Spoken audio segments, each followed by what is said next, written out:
Good afternoon and welcome to Midnight's Edge. I'm Tom Connors. With me is Andre.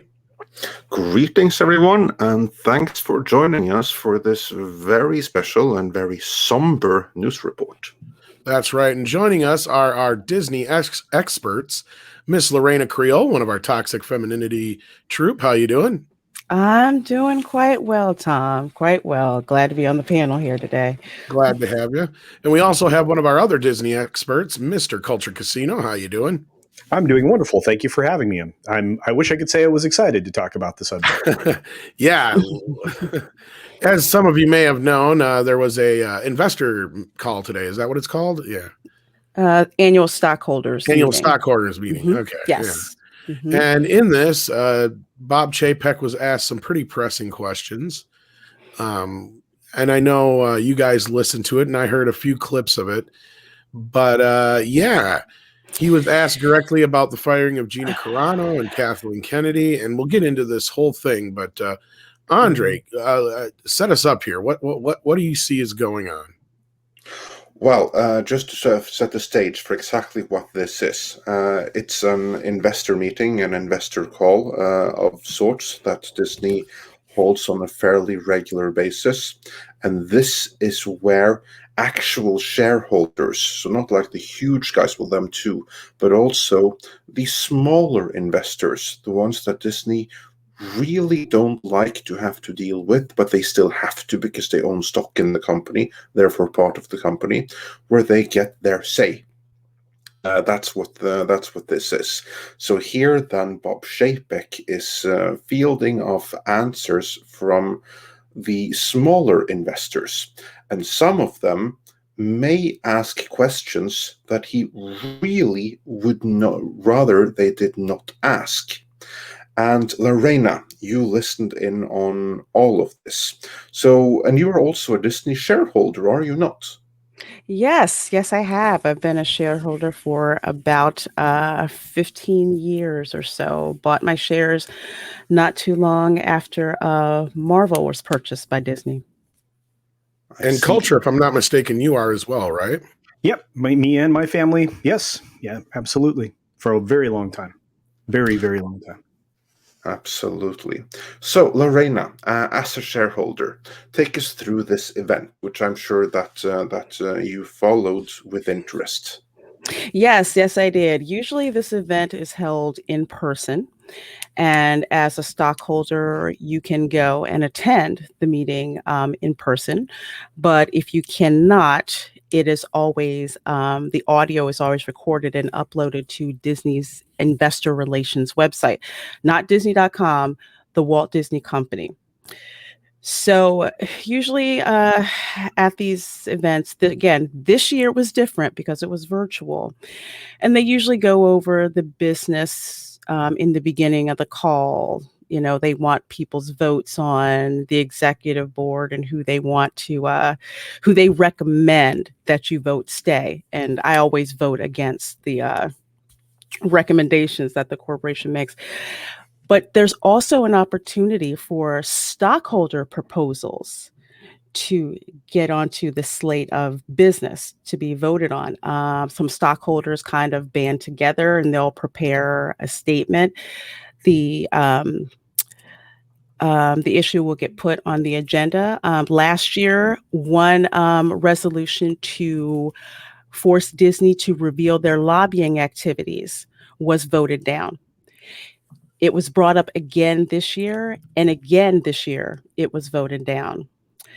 There was another resolution that was actually proposal that was very interesting that said that instead of the, candidate pool for the board of directors, instead of that being picked strictly from like management folks, the people making the big bucks, to kind of go further down to include like, say, lower management cast members, maybe animators, people who aren't your normal executive breed, I would say. And the justification was for Disney to get an idea of what the company is like from other perspectives within the company, so that the executive board has a holistic view of the company instead of the little ivory tower view that they have. Well, that got voted down as Oh, well. so they were going to do their own little undercover boss kind of thing? Um, not undercover boss, but kind No, of but the like kind of the same concept though, where you kind of get a read yes, from the room of the rest of the company and to kind of see how they're feeling. And I'm willing to bet I know why they didn't want to do that. Yeah, that's exactly it. Yeah, they as soon as I saw they recommended against it, I said, okay, let me read and find out what this is about. And I voted for it because I'm like, this is great. You get an idea of what the company is operating like from so many, like a 360 viewpoint. What I get in executive circles, like a 360 view of what's going on with the company. But yeah, Tom, you're exactly right. Like undercover boss. Yeah, and I'm willing to bet that a lot of the lower level employees would not be too happy with the company as a whole right now, and they probably don't feel like they're very important in the whole grand scheme of things. No, especially the ones that got let go. The ones that were still working, it was pretty obvious they were happy to be working. Some of them got to ask questions, so they were, kind of bowing down in tribute. But yeah, those 32,000 people who lost their jobs, there's no mention about them. So they do have after those proposals are voted on, then you get to the tap dance that goes on with Job Chapek. I think Iger had made a statement in the beginning, and then they brought Chapek on. So it's a very obvious difference between how Iger speaks to the room and how Chapek, speaks to the room. So Chapek kind of goes, oh, sorry, go ahead. No, I was just going to say a lot of that comes from his background as well. I mean, you have to remember the weatherman used to go up in front of cameras and have to talk, off the cuff all the time. So his path to getting there was a little bit different. So, but that's why, you have somebody who's a money person like Chapek is, from the product side of things, and they're not normally used to speaking, off the cuff or in public to the extent that you have to as a corporate officer. Yeah, he sounded like he was basically recounting a lot of pre-written responses. It felt like to me. That's actually pretty normal. The conversation that was heard today during the course of the call. And if you listen to any of the quarterlies, it's the same way, and everything's a very, very, very puff, very softball style. It's when you get into the actual questions from the folks that are just the lowly stockholders like Reina and myself, you actually start to hear some real things. So. Absolutely. So speaking of real things, of course, Chapek goes through, the highlights of the company and talking about what's going on, what's new, what's coming. Now, when this meeting was in person last year, the people in person got to see clips from The Falcon and the Winter Soldier. They got to see clips from upcoming movies. A big show that they got to see. This time, not so much because it was all virtual and it's all audio. So after Chapek kind of talks about what's going on with the parks and what's not going on with the parks, then you get into the 30 minutes that are set aside to answer stockholder questions. Now, you had to call in. I wasn't able to call in, unfortunately. But that's the calls that's the people that you get who are just the normal folks. Some of them who are very glad to be there and worship at the altar of Disney, and some stockholders who were none too pleased with what Disney is doing. And in particular, there were 2 calls that came in. Unfortunately, one guy, he wasn't ready. So I really would have liked to have heard what his question was. But you had 2 questions. One, where one person who was from Virginia brought up the point that with Gina Carano and Pedro Pascal working on the same show, only one of them got fired. And there seems to be a conservative blacklist because of that at Disney. And he was asked point blank, this is the way, Yeah. And brilliantly stated. Yeah, absolutely. Yes. It was very well done. His pattern of speech was beautiful, his presentation. And I guarantee you that rocked Mr. Chapek back on his heels because, his answer was less than satisfactory. Oh, it was horrible. You could tell he was not happy to get that question.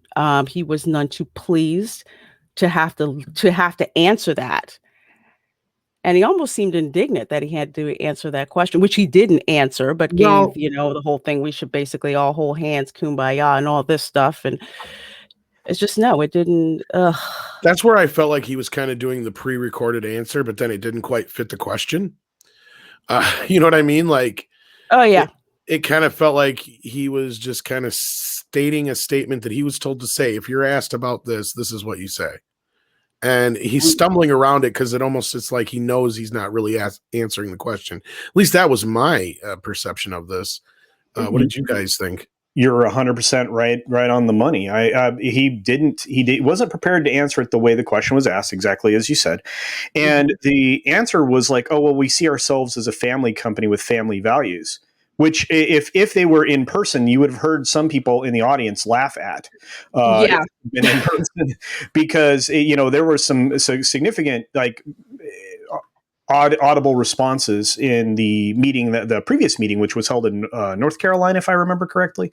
Yes, it was North you Carolina. could actually hear some of the people react to the questions they didn't want to answer. And this, in the virtual system, I mean, you would have had a lot of people, if you could have heard them laughing at the answer to that question, because it was terrible and it was poorly worded, and he was clearly not prepared to answer the question that was presented in that way. So that's the other reason why the slate, wanted a vote to go a particular way when it came to revealing their lobbying activities, which should be transparent. Right. So, of course it's not, but it should be.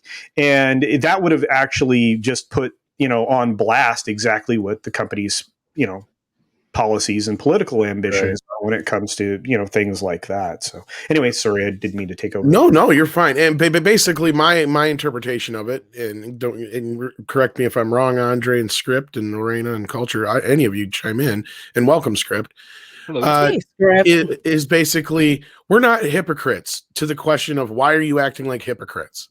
They didn't give a reason or a rhyme to it. They're like, no, we're not hypocrites. Yeah. You may think we are, even though you have good reason to believe we are. We're not. Yeah. I really wish he would have gotten more pushback on that.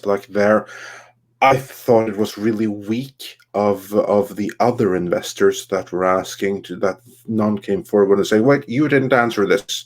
We really would like an answer, because that's the only way things are going to be changed, is in a venue like this, that people like Chapek are actually held accountable and told that, no, that answer will not do. We're going to get a real answer here. And we didn't get it. We got like the bullcrap PR answer, like, oh no, there's no bias. We just do what's right. And please don't ask me this again. And how dare you ask me this, you pleb, what you think like your tiny little portfolio makes you. It was kind of like that attitude. Absolutely. And I don't think that the rest of the investors that were there should have allowed that answer to go unchallenged. I think the hard part of that is because it is virtual and everyone's on the phone. I think if that was in person, Andre, that pushback really would have happened. But how do you guys think he would have actually responded to it? I think he would have had the same response, because this whole thing feels like it's pre-programmed, as I was saying. Like, he's kind of, because like Culture was saying, Bob Iger on the one hand has a bit more experience with, dealing with shit on the fly. If you're a weatherman and you've got, something happens and you got to improvise, you're trained for that kind of thing. Bob Chapek is not somebody who's trained to work with an audience or even deal with, the idea of, oh, I'm in front of, thousands, if not more people talking, and everything I'm doing and saying is being, analyzed. I feel like that's a big part of it, that they pre-prepared Bob Chapek, I think. They did. And just to give an example from my background in engineering, just like in Office Space, the movie, engineers are not very good with people. They're not. They don't like to put the majority of them in front of people. If you can talk to people, that's something very different. And that's a different skill set. And you're able to speak off the cuff exactly, like Iger is. I've been in meetings where you get someone who's a manager, but they're not good with talking to people, and they have their script and they stick to it. Mm-hmm. And that's what I felt like we were watching here. Oh, yeah. it just the way that the question sounded, it just seemed like, okay, from legal, they're like, okay, this is what you say. No matter what they say about this topic, if they ask you about Gina Carano, this is what you say. Well, and we don't have to really speculate too much more. You actually have the audio clips, right, Lorena? I do have the audio clips. I have two. So we'll play the first one, which is the question about the blacklist. Let me get that up here for you guys. All right. Let me know if you can hear. And our next question today, Mr. Chapek, comes from David Almasi. A little low, but yeah. Yeah, can you take it louder? Unfortunately, I can't. I have it like at the highest one. Okay, well, just restart it, and we'll just have to listen really carefully. Maybe we can, yeah. Oh, I'm sorry. You want me to restart it? Yeah, can you restart it? Yeah. Yeah, sure. Here, give me a. Can you increase the volume on the PC? Would that help?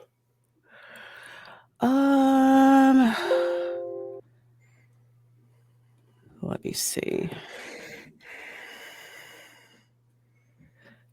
Yeah, I actually have my master. Actually have my master at the highest. You know what, Tom? I will just send this to you.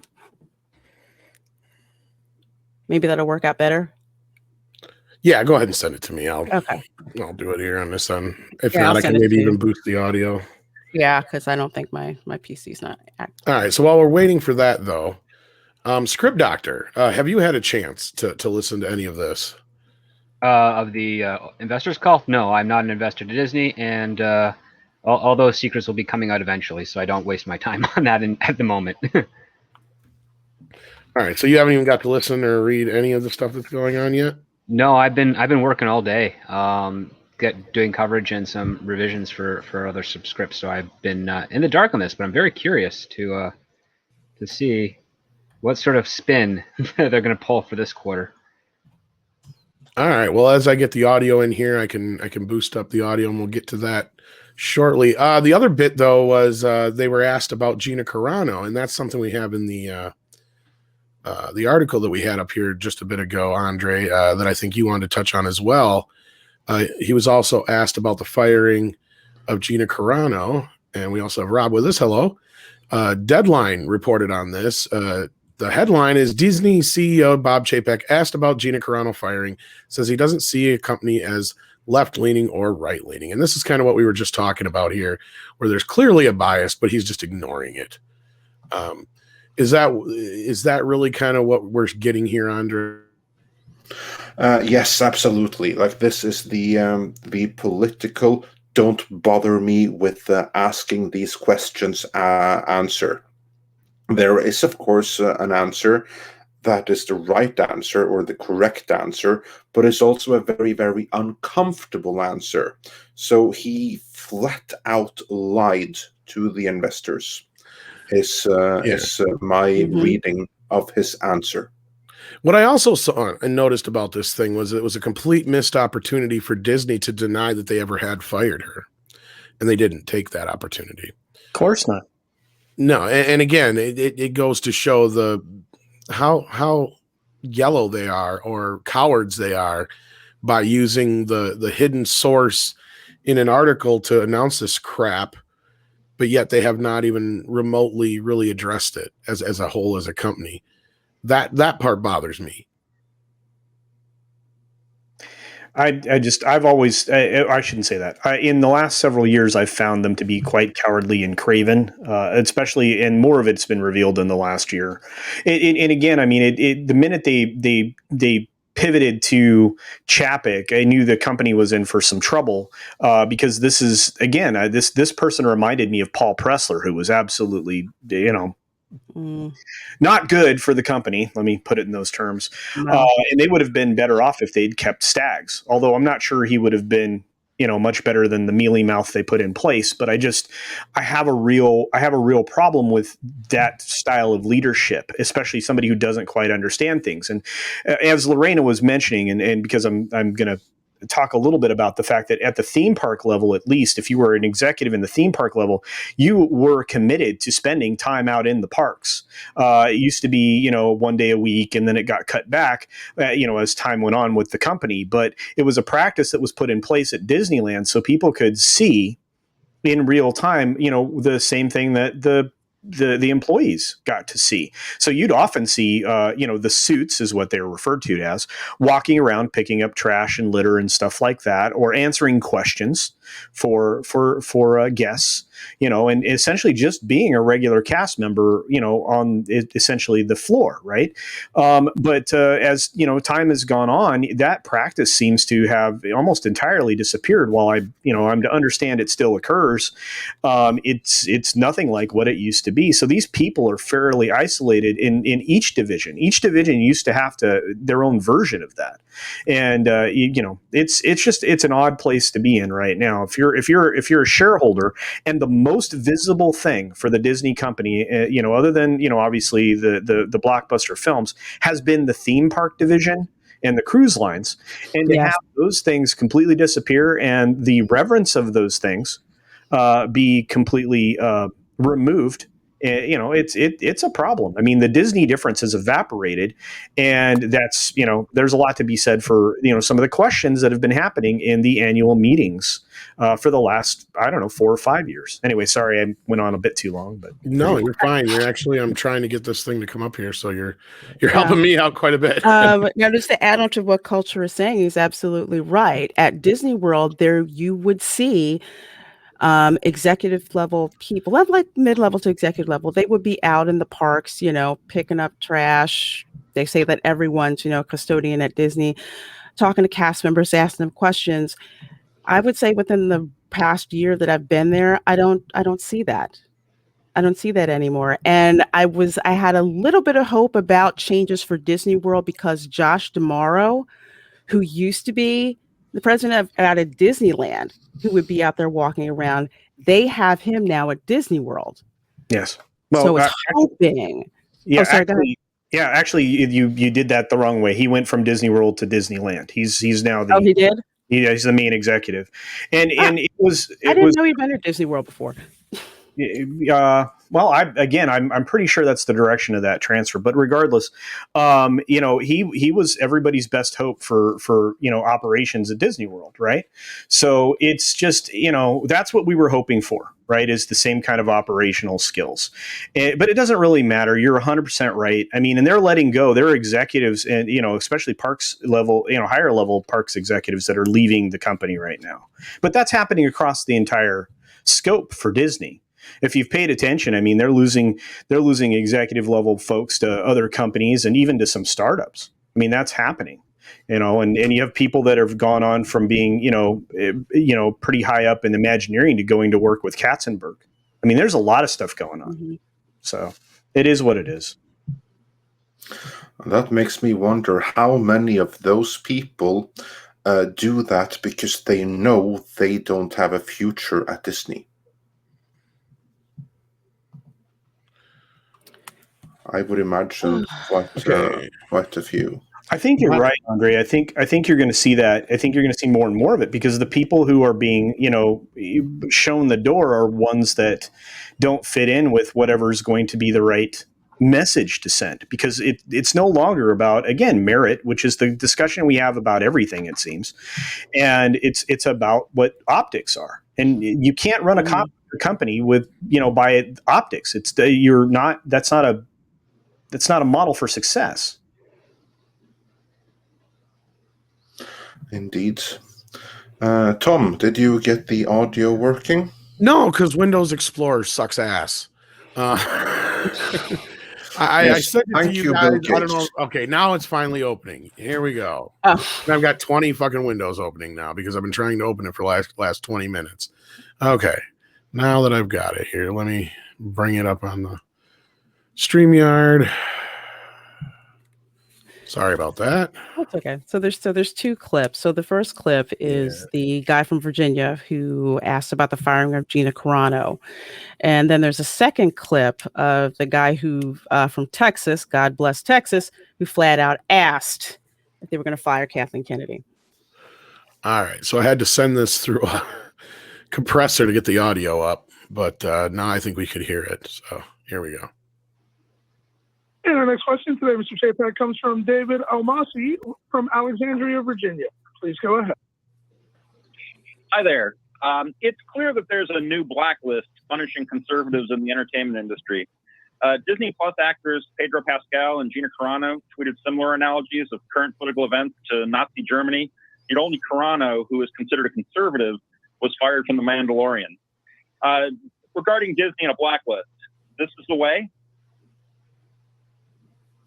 Well, thank you for your question. I don't really see Disney as characterizing itself as left-leaning or right-leaning, yet instead standing for values that are universal, values of respect, values of decency, values of integrity, and values of inclusion. And we seek to have not only how we operate, but the content that we make reflective of the rich diversity of the world that we live in. And I think that's a world that we all should live in harmony and peace. Thank you for your question. Next question, please. Thank you, sir. Our next question. That is... yeah, he botched that one, and I hope that's what I mean. It sounded like attention. A pre-programmed answer. Get away with this. Yeah, it sounded like a pre-programmed answer. It's not even answering the question. It's like, if you're asked this is what you say. Yeah. And what they're basically saying is, we don't find ourselves as left or right leaning. We just find ourselves on the right side of history. That's what I heard. Yeah, that's exactly what I heard too. It's like, no. We are not on the left. We are not left leaning. We are just on the right side of history. And that just so happens to be left leaning, but we don't call ourselves that. That's what he said. It was a complete non-answer, complete deflection. And my worry is, of course, that the entertainment media complex is going to let him get away with it, which of course they will. No. But I hope that every single investor out there took a particular notice of this. He said they represent certain values. Didn't say what those values were, though. Yeah, that's what I mean. The right side of history. Yeah, and that's the problem. Is like, we don't consider ourselves left leaning or right leaning, but that's not the question that was asked. He asked specifically about a blacklist against conservatives, and it's more tap dancing. This guy isn't nearly as good at it as Iger was, and it just shows in the way he answers a question. He can't reformat the answer in real time to have it fit. And it's clearly garbage because you can see it, which is why they don't want to answer it. You can see, a bias. And again, it's against people that are even perceived as being somewhat conservative. Not even, you could be, centrist and still be accused of being,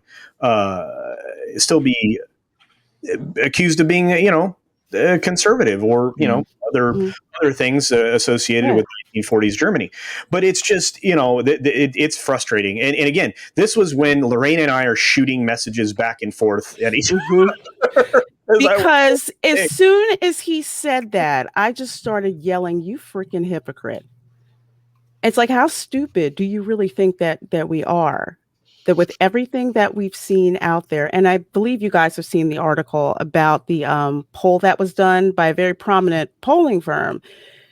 And a lot of people had basically said, yeah, Gina Carano was unjustly fired. It's like, come on, we know that there's a different standard. We know that there's a double standard. And the standard is, if you work for us and you have the politics that we pander to, you're fine. If you don't, step out of line and you're gone, or we berate you. And that's exactly what they do. So this answer, it just really made me mad to hear that, because yes, he did not answer the question. And that's what we wanted to hear. Is there a blacklist? Yes or no? But he's not going to answer that, because they're not going to, make themselves culpable and say, "Oh yeah, we have a blacklist." Yeah, well, if he says yes, or if he says no, then immediately that opens him up to a lawsuit. And you got to know that Disney lawyers are there. Says, "Stay on script, Bob. Stay on script." Oh, that's what I'd said earlier. Legal probably said, if you get asked about Gina Carano, this is what you say, and they probably made him memorize it too, so he wouldn't forget it.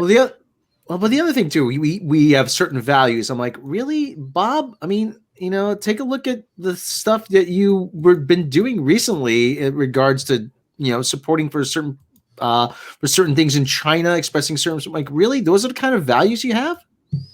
It makes him look completely like a total hypocrite. Yeah, I wish somebody would have brought up the whole Mulan thing as well. That would have been interesting to hear him go after.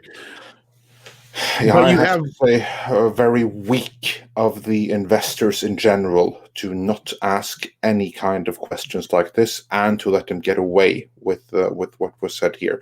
But Tom, you were saying. Well, I was going to say there's a little bit more here if Lorena wants to set it up.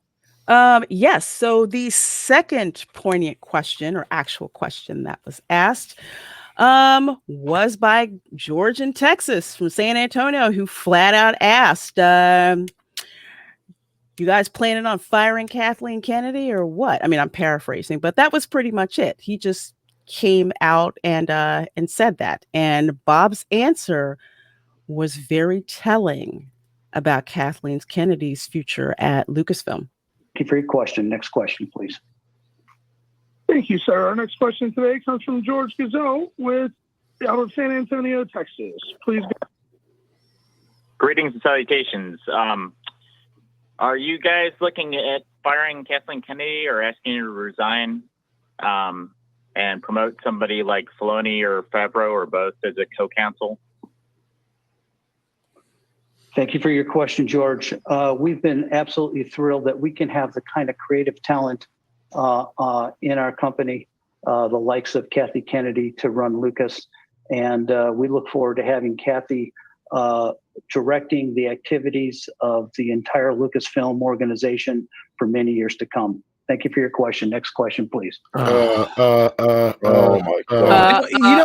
Yeah, I did a video and kept the in there because I wanted people to see just how he was spinning with this question here. You know that joke answer about when you ask me if I like a movie, and I say I loved it, it was much better than Cats. That's what this answer is. Yes. Mm-hmm. It is. This is exactly him not answering the question in a different way, because he can say we're lucky to have this person and look forward to working here for years to come. But that doesn't mean that they're going to keep her around for years to come. And it doesn't mean that they aren't aware of people being frustrated with her performance. But at the same time, it gives a nod to the fact that we could be stuck with this kind of leadership at Disney Lucasfilm for much longer than any of us find acceptable. So it's just not only that, he presented her as a creative. Are you flipping kidding me? Creative at what? Yeah, that's funny. Because let's be real here. I mean, if you're an investor, you have every right in the world to be saying, especially right now, being concerned with how Star Wars is being handled in the middle of all that's going on, because Disney is not in good shape. Oh, absolutely. And even last year, because there were a couple of investors at the meeting last year who were specifically talking about Star Wars and just how badly it was being handled and asking what were their plans to fix Star Wars. And at that time, Iger, he gave a very, snake oil salesman answer as he does, but there were people there in person asking about it then. So I'm not surprised that you have people who just have really lost patience. It just shows you. It just shows you very little has changed. Yes, sure. The guy at the head of the table has been replaced, so there's a new face, but very little in terms of the corporate culture has changed. First, I would like to say kudos to the Lone Star State for sending someone who could ask a real question. And this guy, he obviously listens to John Campea, and he's in our circles of the internet. You heard him like, greetings and salutations. Yeah, I heard that. Yeah, that was the title right there. I knew it. Well, I gotta ask though. I gotta ask this. How do these investor meeting calls really work? I mean, are they really screened? I mean, I can't imagine they'll just let you on and ask any willy-nilly question. And the reason I ask is I have a feeling like enough people were bothered to ask this question that they had to let them go through. Like at some point, like normally I would imagine they wouldn't let like a question like this get through. Or how does this work exactly with these investor calls? That's a good question. In person, usually people just get in line, like at a convention, first person gets in line, gets asked a question, and they just have a limit of time, and people just go ahead and ask them. And while I wasn't able to dial in, I think it was the same thing. They just clicked over so that you're ready. And the reason why I say that is because one guy who was from Canada, who they said, your line is open, all you heard was stuff in the background, and you heard the call going on, and he's like, sir, your line is open. You can go ahead and ask a question. And he didn't, and they skipped to someone else. But the earnings calls that are held, those are definitely screened, because you have to be with one of the big investment houses in order to get on that. So, your regular stockholders like myself or Culture, we're not allowed on those calls. We don't have access to being on those calls. But the stockholders meeting, I say it's the analogy that I use. You have the great unwashed with the torches and pitchforks. They have to face us. I only wish that this Texan, and massive kudos to him, I only wish that he would have given us an even better soundbite by prefacing the question with, during Kathleen Kennedy's reign, she has taken Star Wars from $2 billion in the first installment of the sequel trilogy to barely passing $1 billion in the third installment, and being beaten at the box office by the Joker. And fans are furious. Just begin with that information, then the question, because now the entertainment media complex, they're just going to ignore this question. It's like, oh, that was just a hater. If you're just at the stage, it would have been so much more powerful. But again, more of the unwashed masses should have followed through and asked questions like this, because they're getting away with it. It'll be interesting to see, though, exactly how long they're going to continue and how far they will allow Kathleen Kennedy to destroy what Jon Favreau is doing. Tom, you had some information to what's been happening in the realm of The Mandalorian lately, courtesy of Kathleen Kennedy. Oh, she won. It's dead. She killed it. Can we elaborate on that a little bit? It's been a slow-moving coup. I mean, all she knew was to pull out the right pin, and the whole fucking thing would topple. And she knew exactly how to do that with Gina Carano. The moment you take her out of the equation, you took that baby out of the show, you make Boba Fett the focal point. If we take into consideration a lot of the stuff we heard about Pedro Pascal behind the scenes, and you add in that they lost Gina Carano, the show's dead. What has Favreau got to work with? And as a result of this, there's been 2 books now that have been canceled that were Mandalorian related. I'm still going to be curious to see if it even starts filming when it's supposed to, after Boba Fett's done. I really think that Kathy won. I think she got her fucking wish. I think that she tried to pressure her way into this shit the way she wanted it to, and when it was not exactly what she wanted, or she realized that people were enjoying something that she had nothing to do with or very little to do with, she wanted to burn the whole fucking thing down. Yeah, well, ultimately, though, Tom, it's going to be a Pyrrhic victory. I mean, it's just kind of like when Napoleon marched into Moscow and the city was burning. Well, I just say this because if anybody who's ever questioned the whole thing with, is there a division in Lucasfilm, this is the proof. Why would she do any of this stuff? Why would anybody allow half this shit to happen? It's basically, you have the most important, biggest part of your franchise right now, and you've allowed somebody to systematically destroy it from behind the scenes. Why would you let that happen unless there is some kind of civil war going on? Mm-hmm. And Kathy was, come hell or high water, bound and determined to destroy this show. Period. Well, because she if you did anything, she was gonna cry that she's a victim. They're victimizing me. Of course, and that's where I said when Gina was fired, I was real careful, and we were real careful about some of the things we reported out, and I even said that to a few people we know, because I'm like, I feel like they're setting up a narrative against us. So I think we should be really careful at what we report out here. Sure, they may have gotten some kitty litter and stuff in the mail, but let's just be careful with this, because they're going to say sooner or later it's going to be worse than that, and they're going to try and paint KK as some kind of fucking victim here. And as soon as that happens, then she's the martyr. You know, and at this case, at this rate, as long as we keep going the way we're going, Gina's not done anything or said anything to hurt her place. They have been avoiding the subject. Chapek, yeah, Kathy's going to be here for years. Yeah, right. She's almost 70 goddamn years old. Give us a break. But We know ultimately, better. Even if things were in good shape.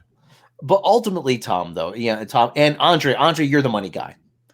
How long can this go on? I mean, how long can they're really willing to bankrupt the whole thing and burn it all to the ground just for her to prove she's right? At some point, someone's gotta be the adult in the room. You are very optimistic here. If they get bailout money, which they do, if they are able to get deeper into the pockets of China, they can keep this going forever, and they're very happy to let Star Wars burn to the ground. They're not necessarily happy about it, but they'll let it happen. But China's already rejected Star Wars. Exactly. So the Star Wars doesn't matter. It's everything else can be sacrificed. Well, and Dark Shadow says he doesn't believe the Civil War theory. I wouldn't even say it's a theory anymore. And then he brings up, where is Filoni or Favreau coming out to defend Gina or their vision of Star Wars? Well, here's the thing. They're fucking scared. Everybody is fucking scared. I have gotten so many messages from people about how they are scared because Kathleen Kennedy is somebody who is terrifying. I mean, she has got so much on everybody, so much clout in Hollywood. Like, people don't seem to listen when we try and say over and over again, Kathleen Kennedy is single-handedly the most powerful woman in Hollywood, period. She has been around a long time. Exactly. Like, maybe not even Oprah ain't even got shit on her. Let's put it that way. like this woman is so far above and beyond anybody in Hollywood because of her. She's even probably bigger than Spielberg at this point, which is sad because his stock is lower just because he's a white male. Yeah, pretty much. So yeah, I agree. We'll see what happens here, but as it is right now, and I just we see that from a corporate standpoint, there's no pushback, none whatsoever. This has all been allowed to happen, and their priority is the Chinese funding and getting deeper and deeper into China and getting more of that funding, bailout money from the courtesy of the U.S. taxpayer. Let's not forget about that. If they get all of those things, they can afford to let Kathleen Kennedy have her way with Star Wars. They can continue to go to London to their cocktail parties and all of that. So we can always hope, but at this point, it's really not looking great. It really isn't for the future of Star Wars, and we'll see if Jon Favreau can mount some kind of a comeback, but he has all the odds stacked against him. As of this moment, it looks like the future of Star Wars, to the extent of which that can even be called a future, is going to be Leox Gyasi and his pet rock. And I don't disagree to a point, Dark Shadow, that's kind of what some of these people have been saying, is that the bigger people have to start getting out there and speaking up. Until people who are a little more bulletproof do, there's nothing that the lower level people can do, because they lose their jobs. They're done. They're blacklisted. Exactly. The blacklist is real. So, and that's also why Favreau and Filoni can't come out and support Gina. For anyone wondering about that, they do that. They're next. They're gone. Favreau could possibly weather it, but he's also been in this position before, where he's had shit come after him, and not only that, he's probably biding his time and trying to figure out how to play this. I gotta imagine he was caught completely off guard by all this shit. That's the other thing, is we gotta take that into consideration. And remember the James Gunn situation. It took them a while before they even spoke out about it. And they ended up giving him his job back. So I'm not saying that's what's going to happen here, but what I'm saying is I don't even know if Favreau knew what the fuck was happening, to where they're still trying to scramble to figure out what the hell they're going to do. And that's probably why these books got canceled and all this other shit, because they have no clue what they're doing now. Any plans they have probably got completely upended by Kathy pulling this shit. And that's what we're trying to say is if there is no civil war, then it makes no sense, because then why would Kathy or anybody allow the Mandalorian to be this sabotaged? Because that's exactly what's happened. It's been sabotaged. Yep, and it may never recover from it. But we have done loads of talking now. Reina, your thoughts? What's the future from here on out? Bob Chapek, he obviously was disingenuous in his praise about Kathleen Kennedy. He didn't seem too enthusiastic in saying that she's going to be there for years. That sounded very practiced. But what do you think the reality of the situation is, and what can be done to salvage Star Wars going forward? I never thought I would say this, but with Kathleen Kennedy in charge, I really can't see Star Wars ever returning in the form that we knew it in. That goodwill that we saw, like at the end of Mandalorian, the last season, and we see Luke and we get all this hope that's going up. We think the ship's going to get righted. Then Gina Carano gets fired. And you have Lucasfilm, especially Lucasfilm employees on social media trashing fans. That doesn't help either. And I honestly don't, again, I don't see Star Wars as we know it recovering from this. It's kind of like you said, Andre, the future's like, it's the High Republic. It is. It's not the future. It's like the 10 people that like that. Yeah, the people who decide, okay, we're going to decide what we're going to write for you. Like when we talked about it on Toxic Femininity, about, The Rock and the Navigator that's styled after Matthew McConaughey, who is not Han Solo and not a diet version of Han Solo. And just the disdain that these people have when they talk about writing these characters as if we're just going to consume it. We're going to get something that's just Star Wars in name only. None of the lore, none of the feeling, none of the attachment, nothing that when a action figure comes out that you have to have it. It's like nothing. I don't feel like collecting anything Star Wars really ever again from this point, because I'm just so disgusted with what this company has done to it. So if that's what they want to do, they're just going to continue to lose fans like us. Yeah. And I'm not so sure when season 3 is supposed to start shooting, because they said it was supposed to start shooting after Boba Fett. Yeah, but now Obi-Wan is scheduled to shoot in that, I guess, in that facility instead now. So again, here's Kathy putting in her shit ahead of other things. Culture, your thoughts on what Lorraine just commented on. Your thoughts. Well, I think she's right. I think that's hard to be hopeful. And it's really hard. I mean, despite how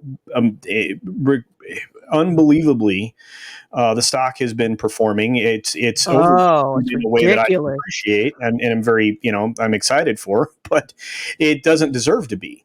And and I feel like, the comeuppance is going to be just phenomenal and huge and severe. But I look, he was more than a little bit disingenuous, as you said, Andre. And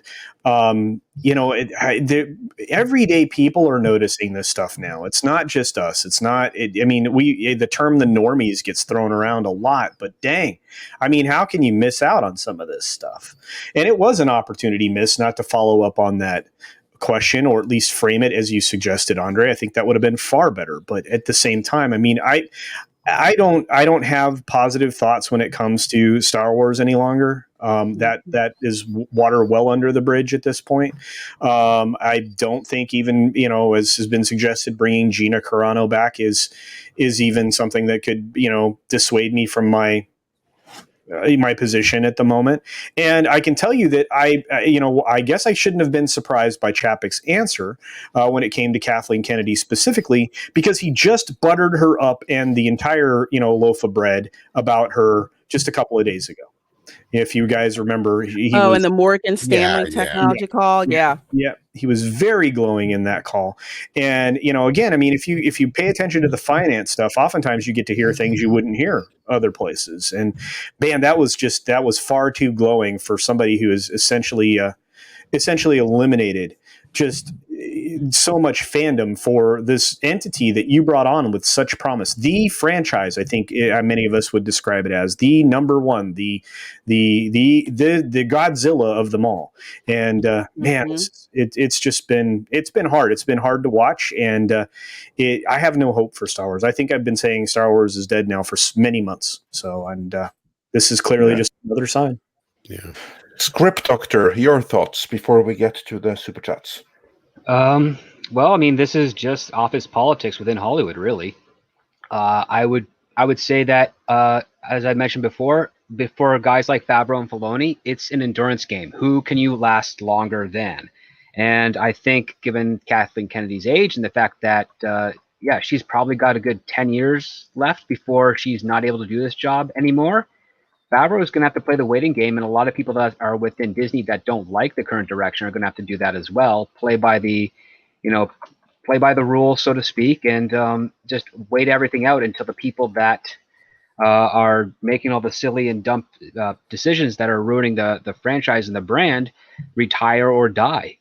That's the best way they can do it, because those people in power probably have enough information to maintain and secure a blacklist of all those people that want to change things for the better. So that's why we're not going to hear from Filoni. That's why we're not going to hear from Favreau. That's probably why now we're not going to hear from other prominent directors or actors who we would assume, based on their character and other interviews, that they would be very distraught and upset by this type of behavior. They can't say anything until the powers that be are no longer in their position of power. So it's an endurance game. Yes, and with that, we have a few super chats, so let's hear what you guys in the comments have to say. KitKat sends us a super sticker for £1.49, so thanks for that. Zontar says for $5 Canadian, Dodge versus Ford Motor Company. The interest of the shareholders is all that matters, period.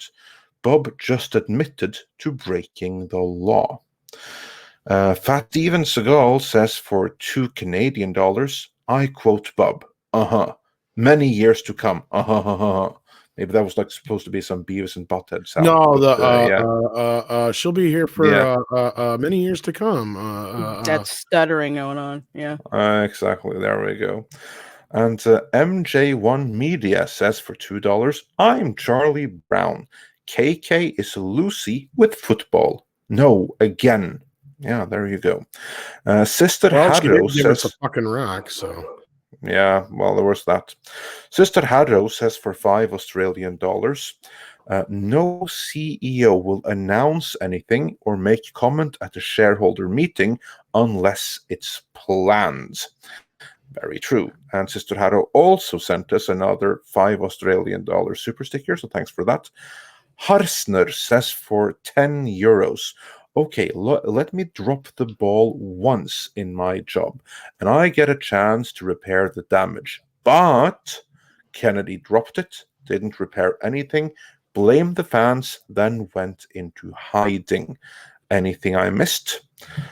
That she did it many, many times over and never learned from her mistakes. You missed that. But otherwise, on the money. Work, yeah. Yeah.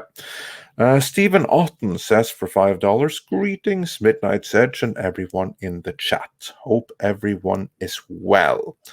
52 movies a year says, Disney, if you're listening, I haven't seen WandaVision. Want to know why?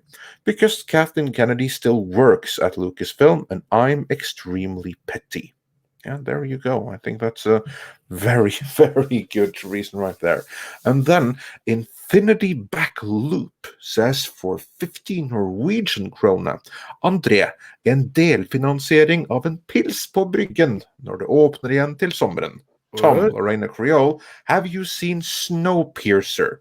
And the first thought was that he's funding a beer in the Oslo summer. So, yeah. Oh, okay. No, I haven't seen it, but I'm well aware of it, and I've heard good things about it. Snowpiercer, you guys seen it?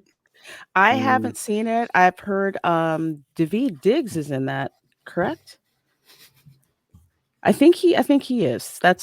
I've heard Snowpiercer attached to his name. So no, haven't seen it yet. Have heard great things about it. I just need time to sit down and watch it. I want to know more about that beer.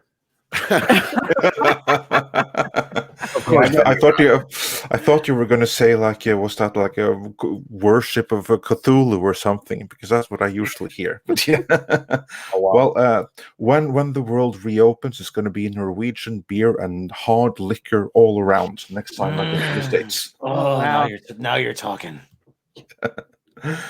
And then Durao on said for €5. Good morning. It's past midnight where I am. I just dropped by to give you a tip before I enjoy your content tomorrow. I thank you. I hope we won't disappoint and look forward to seeing you tomorrow. Trenchman says for $1.99. When is Hamada Gate? Well, with any luck, that is coming, because I don't think that AT&T took too kindly to the latest attempt at sabotaging the Snyder Cut when it was released for a few minutes today on HBO Max. And to anyone that thinks that was an accident, I have a bridge in Texas to sell you. Lord Trinan says for $5, if Chapek washes out as Disney CEO, he's proven that he has what it takes to make it as a politician with BS non-answers like that. Crazy Cat Guy sent us a $5 kitty super sticker, so thanks for that. Dark's Blade says for $5, I'm not going back to Twitter, but looks like it's time for hashtag fire Chapek or Kennedy and hashtag cancel Hulu next. Yeah, there you go. Cesario JPN says for $5, National Center for Public Policy Research is saying they asked the conservative question and reported nothing about calls being pre-screened. That's interesting. Gerald Armstrong says, I am a Disney shareholder and I forgot about this. Wish I could have personally taken them to task. Well, I have one thing to say to that. Next time, and prepare your question and do take them to task and don't let them go away with bullcrap answers, which means set up the question, set up the stage. Make sure that to first build up how Kathleen Kennedy has completely butchered this and then ask, how is she still fired? If a man had done this, he would have been fired 1,000,000 times over. That is how you need to frame that question. Right. Or frame it in a way there's no escape from. Or if you're the person to come up right after, then call the person who answered the task. If it's Bob or whoever, be like, I'll wait for you to answer the previous caller's question before I ask mine. Just say shit like that. Like, that'll put them on the spot, and they'll be like, well, I didn't. And then you can go, no, you really didn't. You know, you got it. I'm not saying get hostile, but you almost got to call them to task a little bit here. You have to hold them accountable. You are shareholders. So for God's sake, do your freaking job as shareholders and hold them accountable. Yeah, fine, you don't have a huge thing, but this is the venue where you get to ask your question. And that you had one guy from Texas, and he framed it bad, but that's still kudos for him. He tried. More in Disney investors need to get that red blood Texas or blue blood or whatever. Actually, I think he asked the colors. But anyway, well. he needed to set the stage. But more people like that. That's what needs to change. People need to hold them accountable. And as shareholders, you have the power to hold them accountable. And to in a tag way on no to one that, else can. exactly. And a way to tag onto that, Andre, one thing that I did notice at this investor call is, there were only two people, the gentleman from Texas, God bless the state of Texas, and the gentleman from Virginia, who asked very pointed questions of Chapek. The rest of the questions were pretty much in the vein of, I'm so glad to see you. Let me bend down and kiss your ring. That was pretty much it. Those don't help the business at all. Despicable to see. Yeah. It was just it was just despicable. But it's kind of like you have to do like I've seen people do at conventions. If the actor didn't answer the question from the first person, you kind of followed it up. I've seen that happen. So I agree. They need to do the same thing here because it is they work for you. You're an investor, they work for you. Exactly. So it's like, don't ask for any point of personal privilege. Don't ask Iger to sign your book. Hold them accountable. That's your duty as a shareholder. Start with what the heck are you doing with my money? Exactly. Yeah. Yeah, actually, Andre just referencing the previous annual shareholders meeting. That was amazing. Good job. Oh my gosh. Yeah, you all need to be. Yeah, Where's my money, should have heard motherfucker? me. Yeah, you should have heard me when Like we the went mom. through with that idiot that actually asked for the autograph, and that other idiot, maybe it was the same one, who was like, point to person. You know, that was the same guy. Point to personal privilege. Can you sign my book? I'm like, seriously, Fucking brown yeah, noser. yeah, Rough. That was off. really, really rough. Oh yeah. I would be like fucking the dude in fucking CB4 punching the dead guy. I don't care if you're dead. Where's my money, motherfucker? Like you're fucked up. Where's my shit? You had Star Wars. You had the biggest franchise in the world, and you fucked it. You fucked it. Yep. You nerfed the whole goddamn thing. What is your excuse? And somebody needs to basically ask him that. I mean, really, like point blank. What is the excuse here? Yeah. It can't be just well, we feel we have a strong positioning, blah blah blah. Like, no, I want to know why there's no merchandise. I want to know why there's no merchandise. I want to know why the profits from movie to movie have been cut in half. I want to know why you decided you allowed people to go with a rock as a character in your big publishing initiative. Oh God, yeah. Yeah, they're fucking nerf herders, like Yeah. Cheese Factor said. Yeah, and then that question you should also preface with that, yeah, Marvel did a raccoon, and a raccoon is cute and is ferocious and it can move A around. talking tree. Yeah, a talking tree can be made charming because it also moves around, and you have Vin Diesel doing the voice and everything like that, and you have Marvel with their proven track record. What the hell does the person that invented this rock creature have? So yeah, and moving on from there, because we have a few more super chats to go through. Let's see. The next one was Sister Harrow, who says for $5 Australian, thanks again. China has 1.5 billion people. Imagine the stream of revenue. Yeah, if they get Disney Plus going there, and they really get to be friendly with, like the one-party rule of that country, then they're pretty much solid, and they don't really need these shareholders. You want to get them accountable before they get to that. Fantastic Mr. Knox says for $5 Australian. How many Australians watching? That's nice. Maybe this is a good time for that. Such a sad state of Star Wars. Hell, if a character can be a slab of rock, then all I can say is good luck. Tiberius Monk says for $5, to see the Empire of Dreams reduced to woke politics at the expense of story and people's careers is tragic. Grim, the future of Star Wars is a shame. And to go back to your last comment, though, yeah, normally this time of the night, we're doing Midnight's Edge After Dark on Tuesdays and Thursdays. So do check out that channel. And we do have a large Australian audience. In fact, we even have a special sound effect for when we get an Australian super chat. It's a didgeridoo. So yeah, do check us out for that. Normally we're doing that at this time. So our Australian friends from over there know exactly what I'm talking about. So thank you for being here. Exactly. And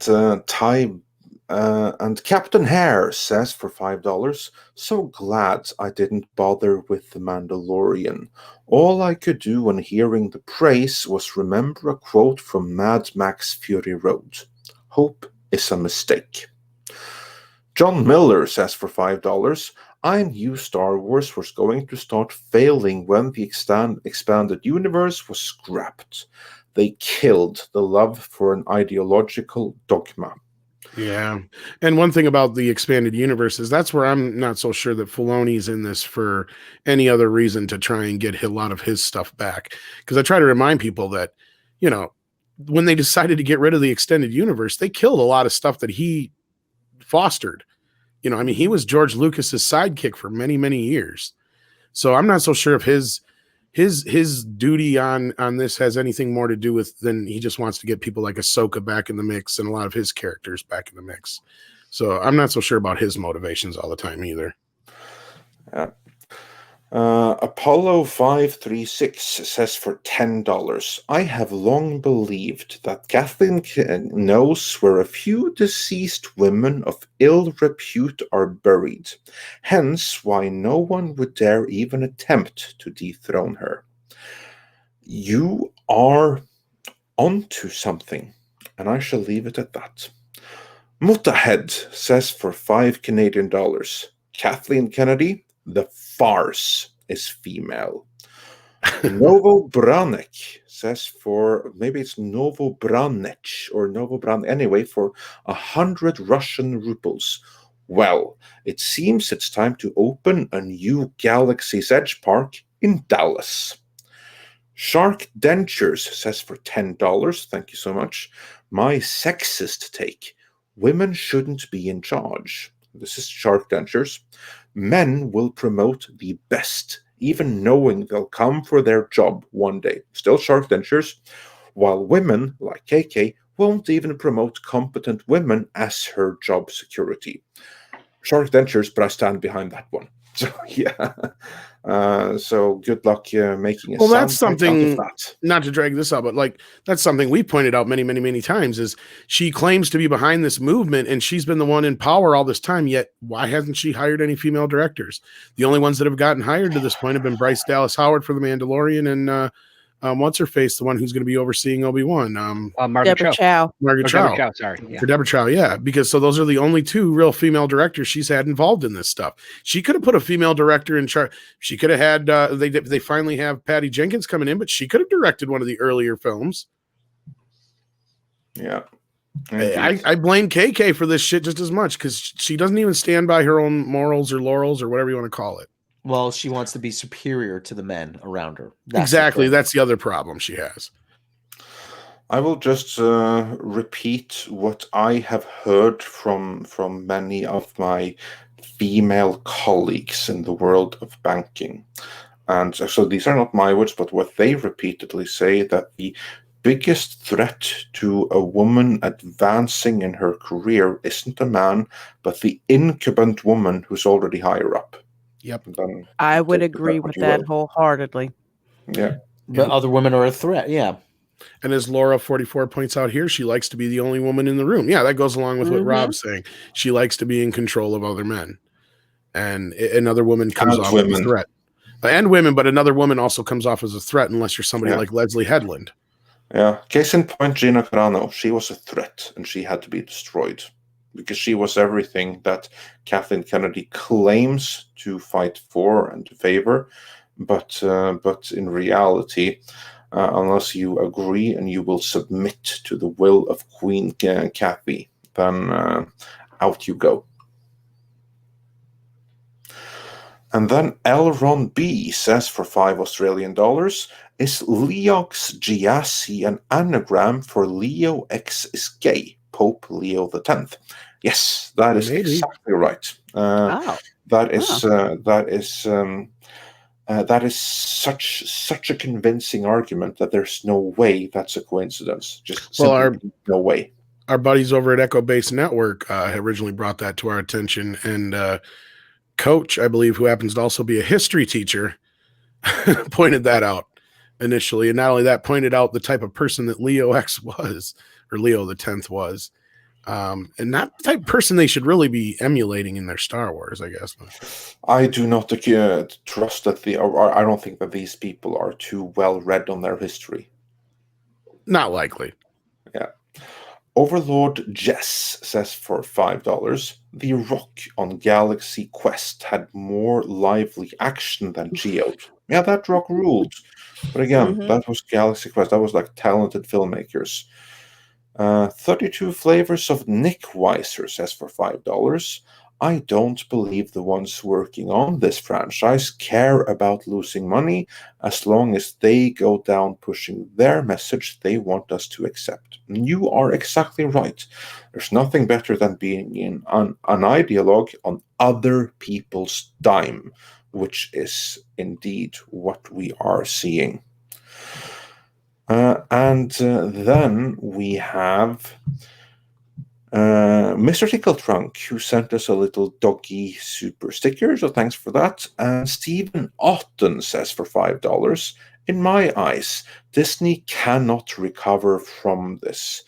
They've disrespected their employees and fans. This cannot stand. Boycotting their holdings may be needed. Roof Korean is John Galt, says for $2. They tried to cancel the nuns in 2020 for asking. Kyle McGrory says for $5, what if they surprise us all and have Geode voiced by Carrie means... One more time. What if they surprise us all and have Geode voiced by Carrie Means from Aqua Teen Hunger Force? Well, Okay. It's a book, so it's not going to be voiced at all. Yeah. It's and how would that surprise anyone? Yeah. Sits there. But yeah, if it surprises you and they do it, then more power to you, I guess. Adrian Alvarez says for $20, thank you so much. Why does KK have to stay at Lucasfilm? Does she have something on both Bobs? And is that a reason why she's trying to get rid of Jon Favreau and Dave? She might have. There's more to it, but she wants to get rid of Favreau and Filoni because they're competition. But at least it's my take on it. Well, she's at the top of most of the Papa-most right now.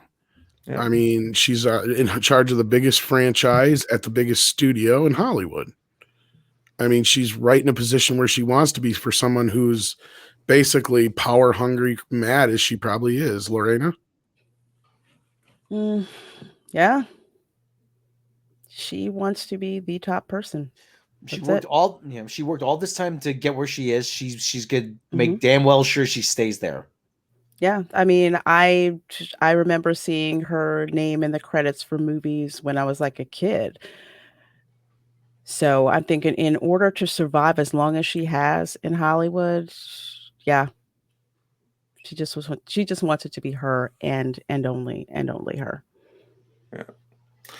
And just to add, I completely agree with you guys. I can't disagree at all. And it's interesting, being somebody that's 70 in that position is going to be a challenge. And if they're keeping her on for quote unquote years and years to come, what quality of work can you actually expect out of her going forward if she is this creative mastermind that we were also told that she was today? Yeah. So I'm concerned, but I've been concerned for a while. Culture, it's just interesting. I just remember in that the Morgan Stanley technical call where the question was about Marvel, and Bob Chapek threw Star Wars in there. Oh, of course, yeah. He brought it all into. Yeah, he brought it all in to compare Kevin Feige to Kathleen Kennedy, and I'm like, there's no comparison there. But he just had to drag Lucasfilm, and they had to drag her in there. They're trying so hard to make it look good, and I'm not so sure that Grand Admiral Adam is wrong here.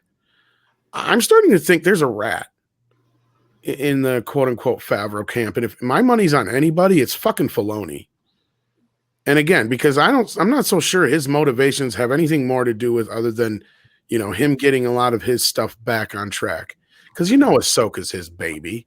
And I don't just say that as in a facetious way. Like literally, it's his character. He created it. He was supposedly pissed when George said she's dead. He was the one that supposedly pushed to get her in the voices of The Rise of Skywalker. And he's been one who's always kind of pushing the whole idea that she wasn't dead to begin with.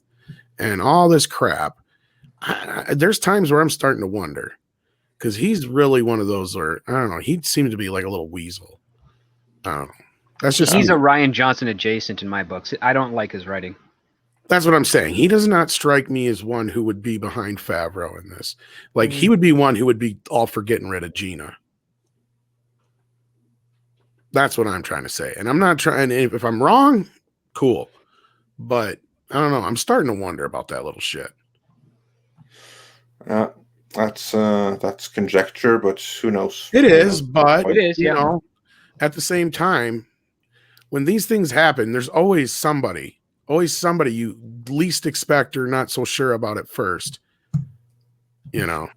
Well, here's the thing. I mean, as the stock when the stock starts to slide and certain things are brought to light, and some of these criminal investigations, come to the table in a way that's just too visible to ignore, and the civil suit against the whistleblower actually makes it, into some form of legitimate media, then you'll see some shifts, right? And eventually, I mean, Chapek will be out the door. If KK manages to survive through that and doesn't leave before Chapek, the next person in line for that position is Josh D'Amaro, who we were talking about earlier, because usually that's the grooming position. Chairman of Parks, Products, and Experiences is the grooming position for the CEO of the company. So my guess is she's got nothing on him. So, that would be a telltale sign if she were able to survive even a change in leadership at the company. But anyway, it's just a thought, and an extraneous one at that. But yeah, moving on from there. Doc Ricky says for $10, you pay them. You're allowed to yell at them. What the hell have you spent our money on? Indeed. And Jake Krause says for $2, sold my Disney stock. Hope you all do the same. I think shorting would be give their share price a fair message. And Christopher Tock says for $10, the Bobs at Disney seem like the kind of men where I could send them to bed without their supper and let Geode loose on their wives. Hail Midnight's Edge. So yeah, there you go. Christopher Tock knows how to say it. And Paul Elder says for $5, can't Disney or the shareholders vote no confidence in KK's leadership or sanity? Anyone want to give a take on that before I give mine? Reina, can't Disney or the shareholders vote no confidence in KK's leadership or sanity? And culture, correct me if I'm wrong, KK isn't even on the board. So she doesn't have a position where she could be voted out. I don't think that could happen. But it'd be pretty easy to send the board a message. But again, I mean, I don't see how that would even happen. But no, you're right. She's not in a position that could actually occur. Yeah, that's exactly right. No, no one can vote her out. The one person that can fire her is actually Bob Chapek, CEO. He's the one person with the authority to fire her. If he doesn't do that, then the board of directors can, if they determine that his ruling of the matter is so bad that it harms the entirety of the company, then they can remove him. But he's the only one that the shareholders and the board can remove. Everyone else is for Chapek to remove. Sent us a diamond super sticker, so thanks for that. Joshua G says for $5, get rock, sell stock. Mr. Tickletrunk says for $5 Canadian, question for the stockholders on the panel. When would be a time to sell? I assume you're holding on to your stocks to keep your voice, right? Yes. Me specifically, I'm a buy and hold kind of person. I like to buy stocks that I am interested in for one reason or another.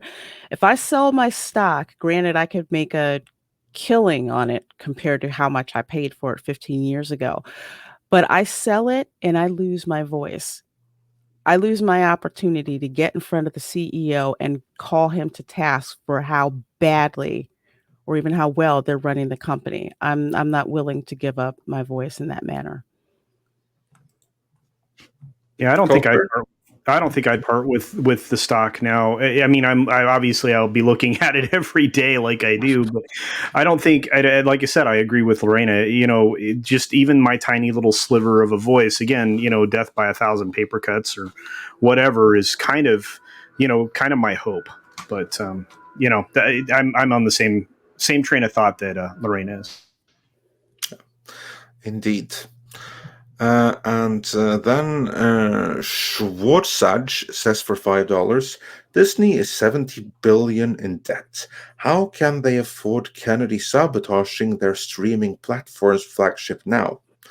And really, wouldn't think so, but there's a bigger game being played, and that's the reason for it, that it's being tolerated, because there's more to it.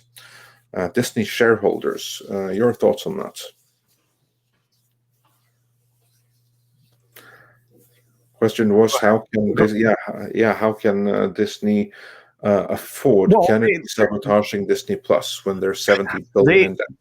They have an enormous amount of assets that they can leverage to go on for a very, very long time. Also, films are often financed on the outside of the actual studio. They're not directly financed, by the studio in most cases. So, or at least, not with Disney. So they do a fair amount of funding, but they also have outside resources. So there's a lot of mechanisms in place where they can continue to get away with these types of business practices. There's also things with like the purchase of Star Wars, where there's amortization and things like that over time.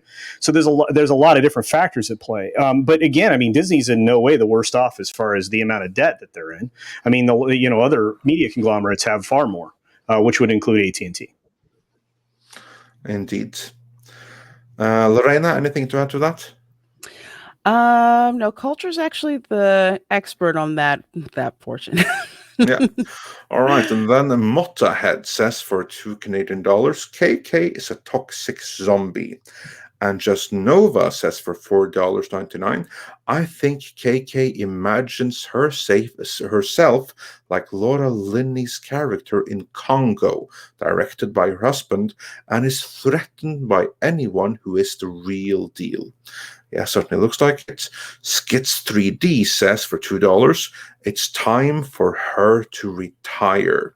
And Silver Nova says for $5 Australian, if Han Solo met KK or Geode, he would say the same thing. Where did they dig up that old fossil? Yeah, Good one. Mr. Tickletrunk says for $2 Canadian, don't you think she looks tired? Quote from Dr. Who. Yeah. And Stephen Alton says, Tom's right. I guarantee you there's a rat.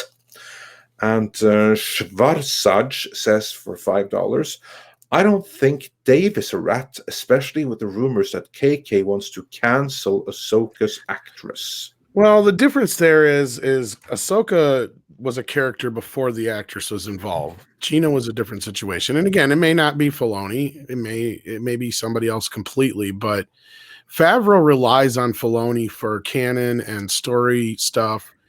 And I get it. He's a big part of the show, but all I'm saying is his motivation to be there may only be more so for his own personal agenda. Because you got to remember, he was Lucas's second in command. And I guarantee you, when KK got that job and he didn't, it probably hurt him. I know I would be if I was in that position. If I was George Lucas's right-hand man for the better part of, I think over a decade it was, and you turn around and you sell Lucasfilm and you put Kathleen Kennedy in charge instead of me, I'd be upset. I mean, I'm not saying I wouldn't partially understand, but, just between that and then they go in to kill the EU, something that he worked very hard in. I can see it from his point of view in a certain respect, but at the same time, his political alignment is one that is so far left that I could also see him playing along with one agenda to just further his own, and that's where I say he could possibly be a rat. That's all I'm saying. I'm not saying he is. I don't have anything to really support it outside of my gut feeling. Gut feeling, what I know from what we've reported on, everything I'm seeing, what I know of him in general. And I don't have anything against him personally. I didn't really care for or against the Clone Wars or anything he's made up. Ahsoka is not a character I've had love or hate for.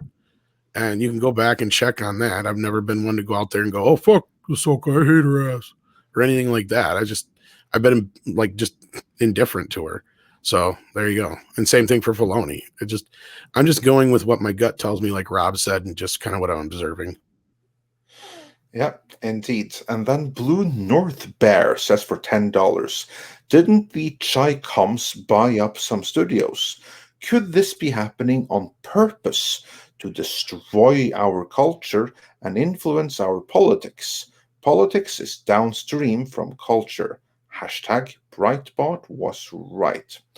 Well, I don't want to get too much into that because the channel might be struck down if we do, but I will say this: follow the money.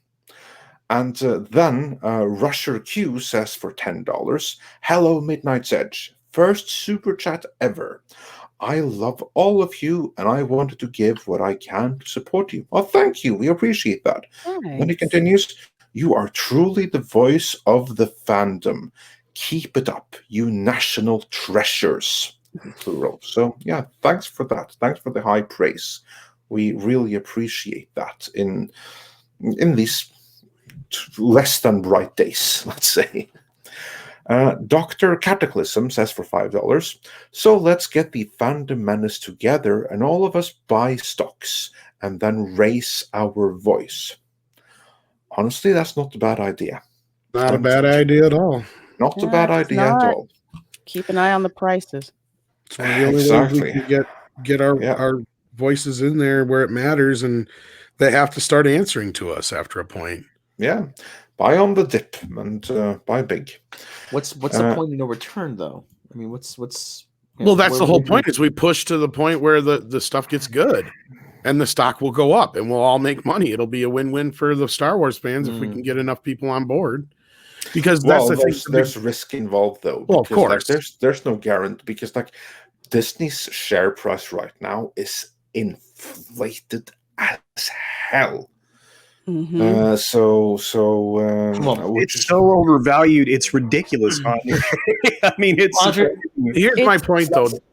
Andre, you're the financial guy, though. I mean, what would it take? You're familiar with the term market correction?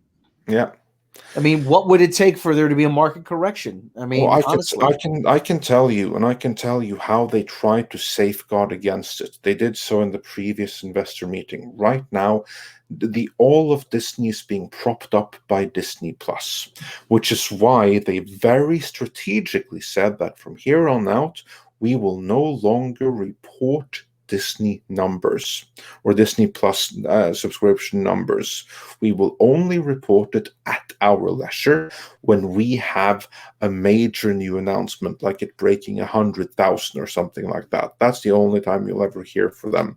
So what's going to deflate them is if it comes a very credible leak that it has stopped growing or that there is even negative growth. That is going to puncture a hole in the Disney share price so bad you won't believe. That's when market correction sets in. That is my opinion, at least.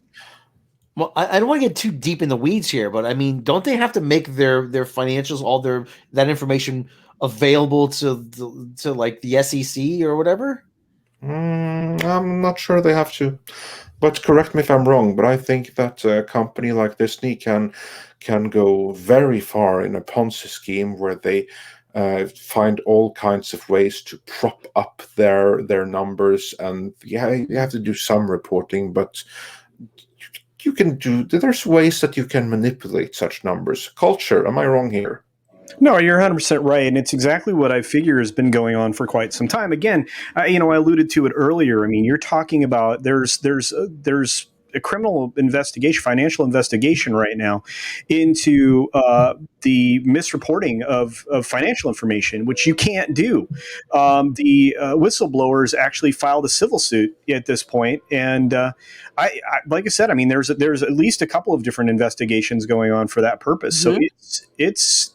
Yes. I mean, and they can continue to move this around, but you're 100% right. I was so surprised when he said outwardly, when they were talking about Disney Plus, and I think I commented to Lorena when we were talking about it together, that they are not going to give us milestones anymore because they don't want to set up the mileposts along the way, because they've exceeded the mileposts they originally set forth because they had to. Because they had to build out the infrastructure and the international distribution faster because of the last year that we've had, because of the global crisis that we've all been under. They never would have rolled it out that quickly. They would never have had the growth that they had in the period of time, and there's no way they can match it.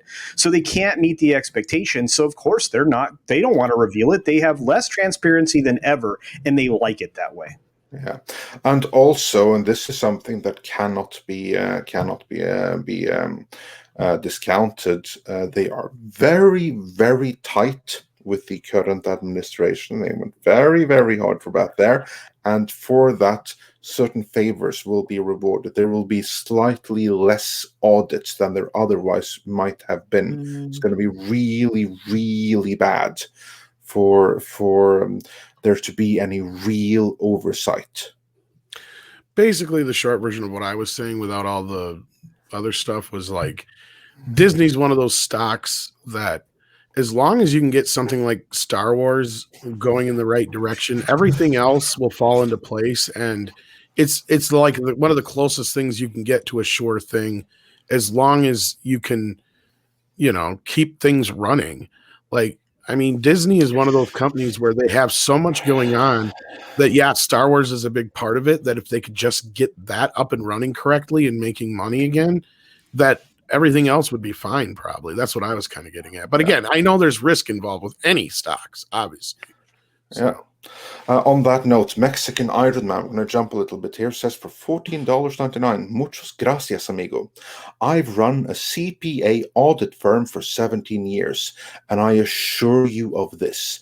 There are a plethora of ways to report bad news as good. Bury bad management with accounting tricks, and saying goes, you get the audit you pay for. Exactly. And this company, like most of Hollywood, went very, very hard to bat for the current administration. And you can rest assured they didn't do that because they thought that was for the good of the people. They did that because they knew they're getting favors in return for it. I submit that Disney right now is a Ponzi scheme, which basically means that it can keep on growing, but it has to continuously be inflated, and it can only be inflated for so long before the whole bubble punctures. That's my take, at least, and then you can disagree with it, but as we all agree, it's really inflated right now, and the best way to deflate it is revealing true Disney Plus numbers if they don't live up to expectations, and so they have taken every means necessary to prevent that from happening. Well, didn't we actually get an update on numbers, Reina or Culture? I think they said, they're just over 100 million now, but that's not up too much from the last quarter, which that was 95 was the report. Yeah, that came out with the earnings report. So to me, that sounds like they either lost a bunch, like we said, a good quarter, probably, because my guesstimate is if they had not lost a bunch of people, and this is me just guessing, from the Mandalorian debacle, they'd probably be sitting more in that 125 to 30 million subscriber range. Based on the fact that they just added Star to the mix internationally, I think that you're right there in what you surmised. I think they should have been a much higher number, but I guarantee you they got hit. And they're, like I said, they're facing churn for the first time ever, because most people that bought into the cheapest, bundle plan at a year, they're evaluating whether or not they're going to keep it. Yeah, indeed. So I think that the real numbers of active subscribers is very, very high by all means, but I don't think it's as high as we have been led to believe. And Cassius Allen sent us 10 Australian dollars with no message, so thanks for that. And Crazy Pineapple. Are you sure? Not the one that was on screen? Oh, that was an older one? Yeah, this is an older one. Okay, because he's got one that's on screen now, but I'll keep it just in case Google decides they want to delete it. Yeah, okay, man. Yeah. Well, let's do that one on screen then. Cassian Allen says for possibly... Oh, yeah, well, exactly. He didn't send it blank. Google... That's what I was thinking. Yeah. And he says then, to fascist groups, the Chinese Communist, the CCP, and the KKK are in bed with each other. In other news, water is wet. Yes. Ooh. I have a feeling that's what you sent before as well. Probably. Yeah, Something out of- probably. So I think there's many messages like that in the many blank messages that we receive. We've been getting too many of them to be a coincidence. Yeah, exactly. And moving on from there, Crazy Pineapple said for $5, we will know for sure where Dave Filoni stands if Rosario Dawson is cancelled or not. Hail, Midnight's Edge. Yes, I still hail. don't know if one really has to do with the other because she is easily recast. And she wasn't even the original actress to play her. So, and there was resistance to her playing the part in the first place. Yeah, they wanted Ashley Eckstein instead. And I'm not even so sure if Filoni had that choice to make. And if you have a choice between the voice actress and Rosario Dawson, of course, the studio is going to push for Rosario Dawson because she's a bigger actress and a more well-known name and somebody who's going to get more attention. Yep. Okay. Mexican Iron Man, before his previous one, said for $19.99, thank you so much. After Disney call, my mood today awful for Disney's future. I'm debating between watching paint dry or sponsoring snail races in my garden. So yeah, exciting choices there. And Hillis Mallory says for $5, Disney is seeing the light at the end of the tunnel, and it is the oncoming train headed right for them. Tranonika says for €5, I'm sure she's blackmailing him in some way or another. Changed my mind. Well, I will say this. Because this is like an investor call, and it's just like the previous time that he praised her and said, "Oh, she's a treasure to us," or like a national treasure, something like that. That again was like in a conference call with investors and the market at large. He has to lie. He cannot say the truth, because if he did, then Disney's share price would deflate and he would be out of a job. So he has to lie. So that's the alternative theory to her blackmailing him. But one does not have to rule out the other. The importer said for $5 Canadian, anyone else is hoping for a successful Sega cinematic universe? Well, hell yeah, I am. Maybe Sega and Paramount could be the ones to take Disney down a peg or two. Yeah, I'd be all for it. I'd love it because I loved Sonic. That movie was just, it was so a lot good. of fun. It was great. People were excited, especially when they redid the trailer because the fan feedback was so bad. They redid that. And then the movie was just a lot of fun. I hadn't seen people having that much fun in a movie in a long time. Exactly. And as for me, I'd love me a Vector Man movie, a Golden Axe movie. Streets of Rage, hell yeah, bring on this Sega Cinematic Universe. I want to see it. And I'm a Unicorn says for $5, could you imagine where we would be if Lucas had chosen Filoni? Oh, it certainly wouldn't have been any worse. I think it would have just been an extension of what we had before. He wouldn't have killed the EU. He would have just built off the Clone Wars. I'm sure he would have went more with what George's original plan was. So again, I'm not trying to shit on the guy, but I mean, if he is the rat, then he deserves to be called out. That's all. But I mean, as far as like how Star Wars would have went, I'm curious what you guys think. But yeah, I think he would have just continued down the same path that was already kind of set before him already. I agree. I think that's what he would have done. Reina? Yeah. I'm not very familiar with Filoni. I couldn't watch the Clone Wars. I just got bored. But the only thing that started to make me think negatively about Filoni is that video of him. He was at some women's IT event years ago. And he seemed very condescending. Yes. Yep. Yes. I mean, yeah, that's where I'm saying he could have very well went with KK's kind of shit too. Who knows? Yeah, it's one of those where it's like, I I can't say he would, I can't say he wouldn't, but I would definitely keep my eye on him if I was a betting person, because I just the way that he talked about the fans and just kind of like the disdain coming off of him, that really turned me off on who he is. So I don't know if he's a rat. I don't know if he is, but he would be on my list of usual suspects, let's put it that way. Exactly. That's where I'm coming from. Thank you for that. In other words, when he's done eating in the cafeteria, count the silverware. Yes. Yeah. Yeah, but I think I agree with Tom in that I think he would have stuck more with the original plan. I think he would have been more likely to pursue the original treatments that George had prepared for the 3 following films. Yeah, absolutely. I think we would have gotten them, and because of that, I think that Star Wars would be in a better state than it is right now. I don't think it would have been perfect, because I don't think that he's necessarily the right producer and the right person to run a studio, but I think would be in a far better place than we are right now. And like the event. And like Caleb brings up the most important question, that's kind of what I was getting at too, was would Dave have even said that if KK wouldn't have been in charge? I don't think so.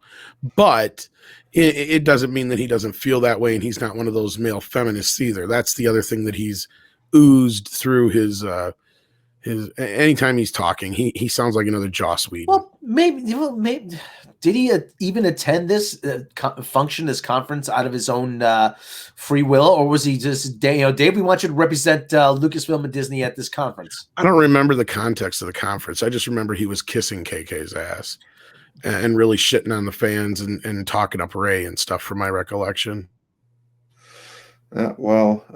Context is everything right there. Yeah, unless Lorena has a better culture remembers, because I know Lorena had to step away for a moment. But his statements were pretty. I mean, they weren't outright inflammatory, but boy, were they heavily leaning into the agenda of, oh yeah, of course we're going to have a small, a strong woman. I'm back. I was trying to remember the context of the function he was at where he made these statements. I know it was around women in IT. It wasn't like a film industry event. It was all about, quote unquote, the empowerment of women. So what I remember from that is just how disgusted I was of how much of a kiss ass he was. It's kind of like the guy at the bar who's trying to hit on everybody. Please go home with me. Please go home with me. I'll tell you whatever you want. And it was insulting. It was really insulting. If I was there, I probably would have walked out. It's been a while since I've seen it, but I remember feeling like I'm feeling pandered to. I'm feeling insulted as a Star Wars fan, and I shouldn't have to sit and listen to this. And I believe either was Tom or Culture who basically said that he was pretty much kissing up the KK during that. Yeah. That's very true. Oh, yeah. It was blatantly obvious. Yeah, he went out of his way in that, because it was the ncwit.org so that he was speaking at. And in fact, the article's still up on Bounding Into Comics that actually, I think, also has the video linked to that his comments. And one of the quotes here is, because what we're trying to do isn't just create one type of character. We are trying to create a diverse range of characters, especially female characters that are strong, that are independent. So there you go. God, that's insulting. Yeah. But anyhow, let's get through the rest of these super chats here. So, yes, indeed. Alex Acera says for $9.99. Thank you so much. I'm 32, left by, and I have loved Marvel and the MCU forever. I'm sorry Disney did this to Star Wars for you guys. Funny enough, though, fellow Sanders supporters are nailing Superman TV, LOL. Yeah, who would have thought? Superman on the CW is freaking fantastic right now. And I don't care one iota for the political affiliation of the writers and producers, as long as they do good on screen. Yeah. And they're doing good on screen right now. So kudos, I hope they keep it up. And then I'm blown away. Yeah, and then what was the other part of the question? I wanted to rephrase it for him, or at least touch on it. The first part. He's apologizing for Star Wars for doing this for us. How did he say it? I'm sorry Disney did this to Star Wars for you guys. Well, here's the sad part: is Disney did it for you guys. And I'm talking about the LGBTQ community. I'm talking about anybody who's not white or male. And that's who's really got to start standing up. And that's why channels like Reina and Mary and, Mecca, who's in the chat, and others are important. And there's other individuals who are trans and gay and other things in the community that really need, those are very important channels because they go against their narrative. And it really shows and speaks up that you're not speaking for us by doing this. And that's something we've really pushed for in the Star Trek community as well, is those individuals who are those things have to start. Because, Rob and I can scream into the void all day long, but they're not going to listen to us. Why? Because we're white males. We're straight white males. Or now we're super straight, Rob. Did you know that? We are? Super straight. I'm straight. Hey, do I get my own comic book now? Super straight. Yes. Oh, goody. Always wanted. But yeah, so we could scream into the void all day long. Same thing with Andre and Script and Culture. But when Lorena says something, it means more, and that's why people who are not white males really need to start getting out there and getting their voices heard. And I'm trying to do my best to help that. And that's where, I'm doing exactly what they claim they're doing, and I'm not trying to even toot my own horn here. But it's like when I made Toxic Femininity, that's what it was about. And it isn't just delegated to women either. And Lorena can, vouch for that. Is like, I'm willing to let anybody's voice be heard on that show that is not a white male, especially because that is what's important here, is everybody who's out there that is not being listened to, because the rest are just being called istophobes.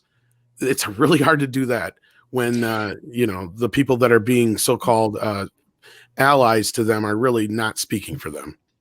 But they'll try. As I think it's been a month since I've been called a racist on Twitter. It happens at least once a month, and people don't look at the profile. Kind of like people forget that or don't realize Anna's a girl. Yeah, that's it. Mm-hmm. Or woman, I should say. And I'm not trying to be sexist in any way, but yes. Yeah. Well, she is Anna, that Star Wars girl, quote unquote. Right. So, but I wasn't trying to. Yeah, we know, Tom. Oh, no. Anyway, that's the point, is you guys need to really do your best. And I know you're doing the best you can and keep going. That's all we can keep doing. Yeah.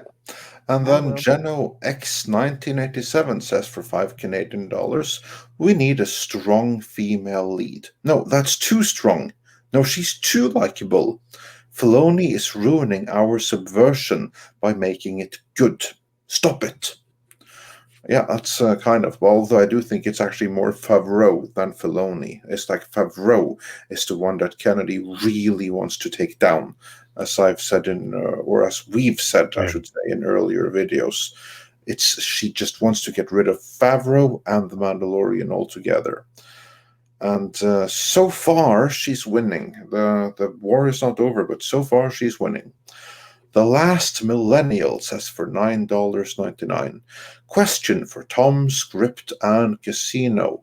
When more likely of Kathleen Kennedy out of Star Wars picture?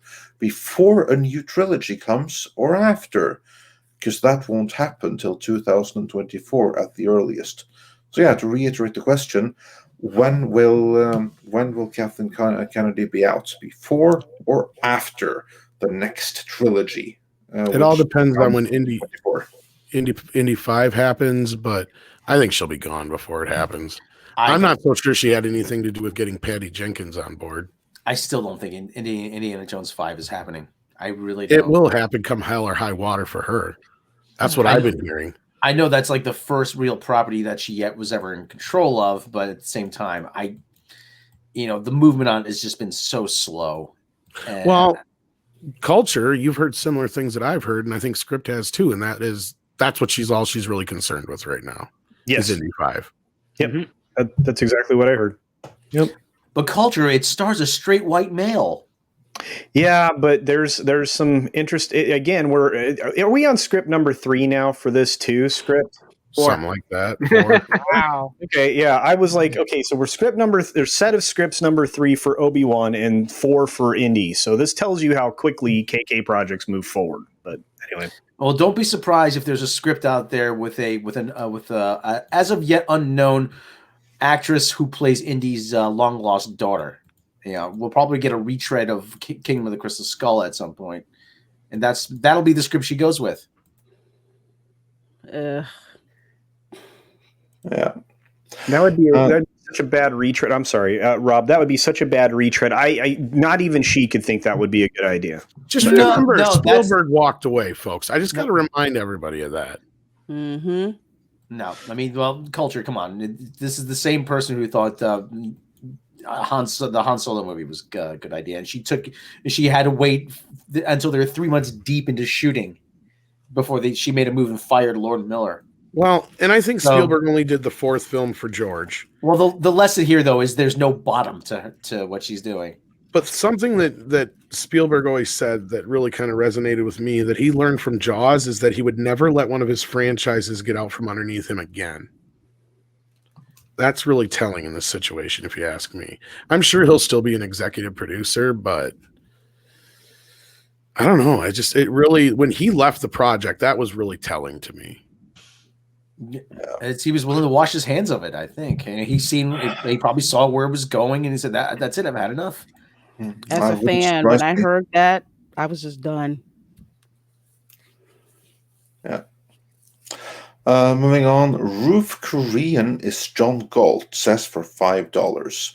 What if I told you that franchises cannot get better? There is an agenda that is required by financial institutions and banks that Disney has to meet. Well, again, we don't want to get into that because we don't want to risk the entire channel. So I will say again, as I always do, follow the money. And then the Emperor of Mankind says for £5 long live Terra, long live the Imperium of Man, long live Space Jam 1, long live me, until KK her hands on me. You may rise now. Yeah, so says the Emperor. And then Cassie we got that one. And then Scorpio 0606 1988 says for £10. Thank you so much, matey. George Lucas should create a brand new IP that just so happens to also be set in space when it inevitably beats Disney Star Wars in sales. It would be the ultimate middle finger to Kathleen Kennedy. That it would, but I don't think that he's going to start anything new now in his old days. Remember, part of the reason why he sold Star Wars was because there was doubt that he was going to survive another trilogy because he's getting old and he's not the fittest of guys and he has no one else to take over for him.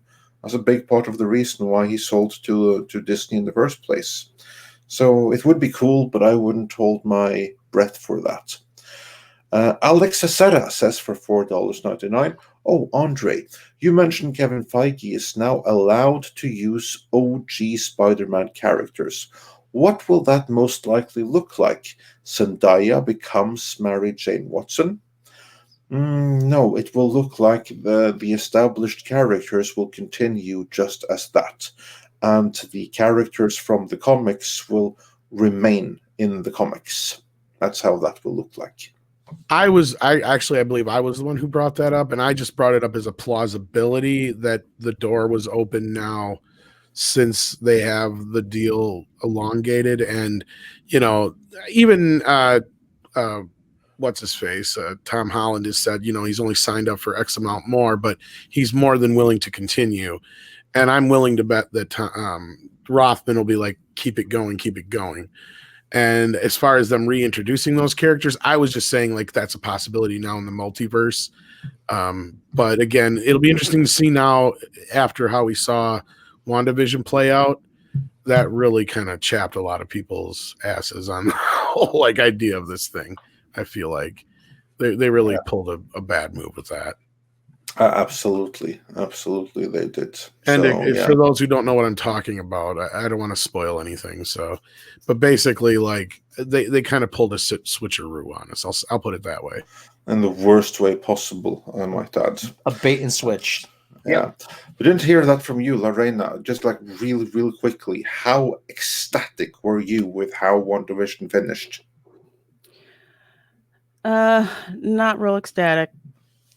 Yeah, that's kind of what I was thinking. It could have been done much better than it was. All right, rate your anger from 0 to Rob. How disappointed were you? 0 to Rob. 0 to Rob. Maybe about 2 steps down from Rob. Okay. I would say. Huh? Yeah, and most of it is because I'm pissed that Doctor Strange did not appear. Well, I don't want to spend too much time for this, but we see a lot of blaming the fans again. Oh, well, you had all your fan theories. Like, no, you set certain things up. The cast were saying there's going to be a Luke Skywalker level cameo pretty soon. Like, and you set up all these things, and there was no payoff. They didn't wrap up their mystery timelines as they should have. And I'm just gonna say this once before we move on, Andre. But the whole thing was she walked away scot-free. This was a CW ending. We know there's nothing. We know you imprisoned and held an entire town hostage, caused them an unbelievable amount of pain, and to the point where they wish for death. But shucksy doodles, girlfriend, we just can't do a thing about it. Bye-sies. Like, really? That's where we're going now with the MCU? And for everyone who says, oh, well, but she's going to be the main villain, they will not allow a woman to be the villain. I guarantee it. If I'm wrong, I will gladly say it. But I'd lay even money. They will not allow it. She'll be either possessed or it'll be the doppelganger, like I said. Or something will happen and she will be the only one with the power to save the universe. They miss so many opportunities, and that's the only thing I think I can say is they miss so many opportunities to do so many different things and to bring more of the multiverse, more of these other characters that they absolutely hinted at into the public consciousness, because the normies aren't going to know Mephisto. They're not going to know some of these other characters, and they missed Agatha. It was not well done. I mean, they didn't satisfy their audience, which, the Luke Skywalker ending was satisfying. There was no impressive cameo that they were talking about. I mean, they doubled down on it. And that was the stupidest thing, we're going to have our Luke Skywalker moment. I think you guys already said that, but that's where I come down on it. So I don't know. Does that put me with Rob, or what? Does it put me below Rob? I don't know. Yeah, there's a few below Rob, but no, I think you're right. What is it? The Triple Lundy, Rob? That's in Back to School. The Triple Lundy. Yeah. Basically, what WandaVision did is it attempted the Triple Lundy. It got the first few, twists in right, but it belly flopped the landing big time is what happened. Yeah. I would say it slipped on the diving board, on the second diving board, and just splat and just like ended up on its back. The second diving board, yeah. Yeah. That second diving board was the cameo, and then from there on out, it was a belly flop down. Exactly. Yeah. And Andre has no clue what we're talking about because he's never seen Back to School. Oh. But I had another vision conjured in my mind. That also. I want to see if I can. You ever see Andre? Did you ever see the guy in the Olympics trying to do the vault on that big horse, and then he slips on the springboard and just goes chest first into it? Yeah, I believe I have seen that. That's part of the thing that I was thinking of myself. But, let's see if I can find that, because that was pretty funny. Let's see then. Maybe for you, but not for him. Jeez. or for anyone watching WandaVision. James Minchin Mitchell says for £5 where do you guys think Disney Plus and the likes will be in 12 months? Do you think streaming services will continue to grow like they have recently? I want to hear your thoughts on this. Yes, they will continue to grow. I'll be interested to see where they are in 12 months. I really feel like they were hurt more by this Gina Carano situation than they want to admit. Lorena? Disney Plus will grow, but it's not going to grow by leaps and bounds. It is nowhere near in the same league as, say, Hulu or Netflix or even Amazon Prime. Just me as a consumer, I barely look at Disney Plus. I'm usually looking at Hulu and Amazon Prime most of the time. So I don't see it growing by very much. It'll be around because Disney needs it, because you have to remember Disney wasn't doing a whole lot with Disney Plus. And when investors asked them last year, Amazon and Netflix, they have all this original content. Aren't you going to put original content? And they're like, no, we're fine with our legacy catalog. And then the woo-woo plopped off, and they're scrambling now to catch up. So not a big increase. I don't really think they're going to be a major player for a while. Yeah, all right. Culture, how about you? I'm sorry. I was reading the chat. I apologize. It happens. The question is, where do you think that Disney Plus and the likes will be in 12 months? Will the growth continue, or will people basically return? No, I don't think anybody's going to get, the people that left I don't think are going to get drawn back in very easily. There isn't a lot to offer. We already know what we're going to see in the Falcon and Winter Soldier is going to be full of messaging that is going to, again, draw off even more people. You have the film version of things coming out. You're getting, the MCU, like Gary likes to say. I think that's coming. And I think that's going to continue to turn more people off than it brings to their service. And honestly, I mean, with their record lately, and the fact that more and more normal people are recognizing a lot of things that they really aren't comfortable with happening over there, I think it's not going to grow. You're not going to see the exponential growth we've seen. You're going to see very, very slowed growth over the course of the next year. So, let's say that they're sitting at 100 million right now. Let's just use that number for fun. I think by the end of next year, if they're sitting at 150 to 160 million, that would be their best case scenario, I think. Yeah. All right. Robert, do you have any thoughts on that? Well, Rhea was a bomb, was a big old dud. I mean, so that doesn't, they were, I don't know if they were, what they were counting off of that. It's been getting fairly good reviews, but nobody wants to pay for it. That's what I'm getting out of it. So the few people that have seen it have been saying it's okay, but like everybody else is saying, I ain't paying $30 to see it. Plus everybody knows it's going to be free in like 2-3 months or whatever. Yep. Yeah. I mean, like you said, you're going to see growth, but it's not going to be at the rate of growth. This, all the initial signups, you're not going to see it. That's done. I mean, that's like you said, culture. Yeah. I mean, yeah, I think I got to agree with culture here. It's. Yeah. And meanwhile, I found that clip that I was thinking about. No, I don't know that movie, but I have like another clip to illustrate what happened with WandaVision. I just thought I could share with you all.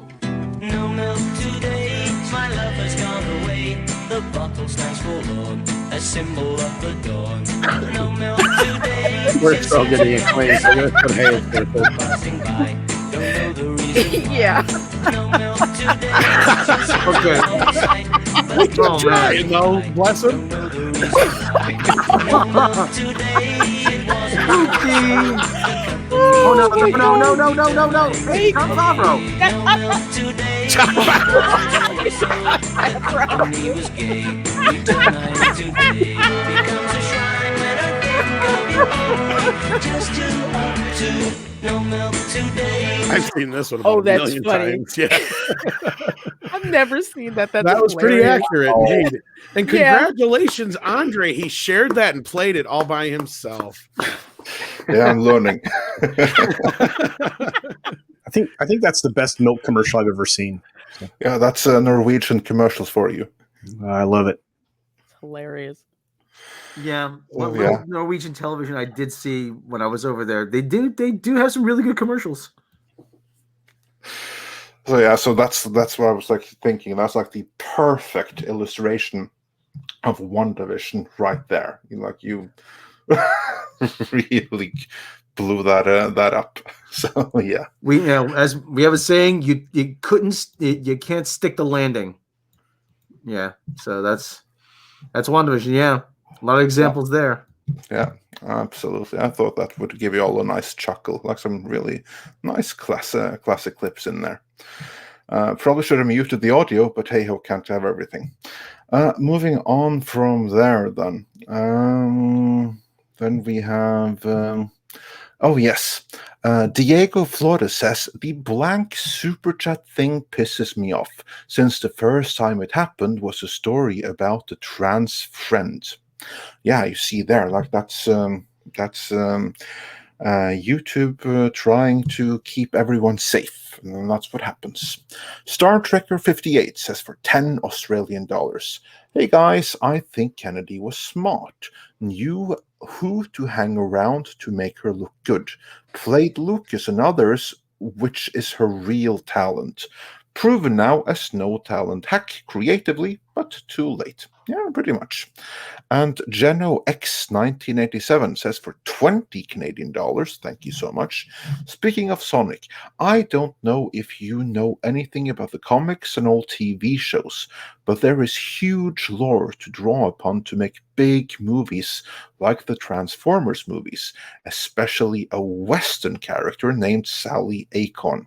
Actually, we do know a little bit about this because, Tom, we had someone very important in building that lore on, didn't we? What was the original question again? I'm sorry. Oh, never mind. I'll answer it. Yes, we are quite aware. And if you haven't seen it, go check out our epic, I believe, like 2-3 hour interview with Ken Penders. Oh, the Ken Penders thing. Yeah, Sorry. so check that out because we actually have that. Yeah, bad. so just head on over to our Star Interviews playlist, and there you'll find our talk with Ken Penders, including some tough questions. The Wall says for $20, thank you so much. The best thing to happen to Star Wars in all of this is new iteration is a guy with too much time.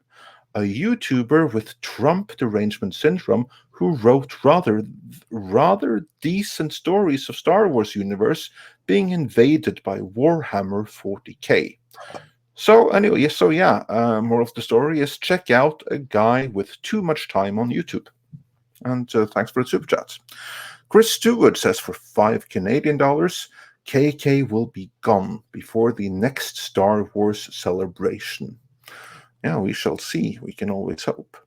Bradman says, late to the party, just watch the stream with Shane. All I gotta say is, Tom, I love you.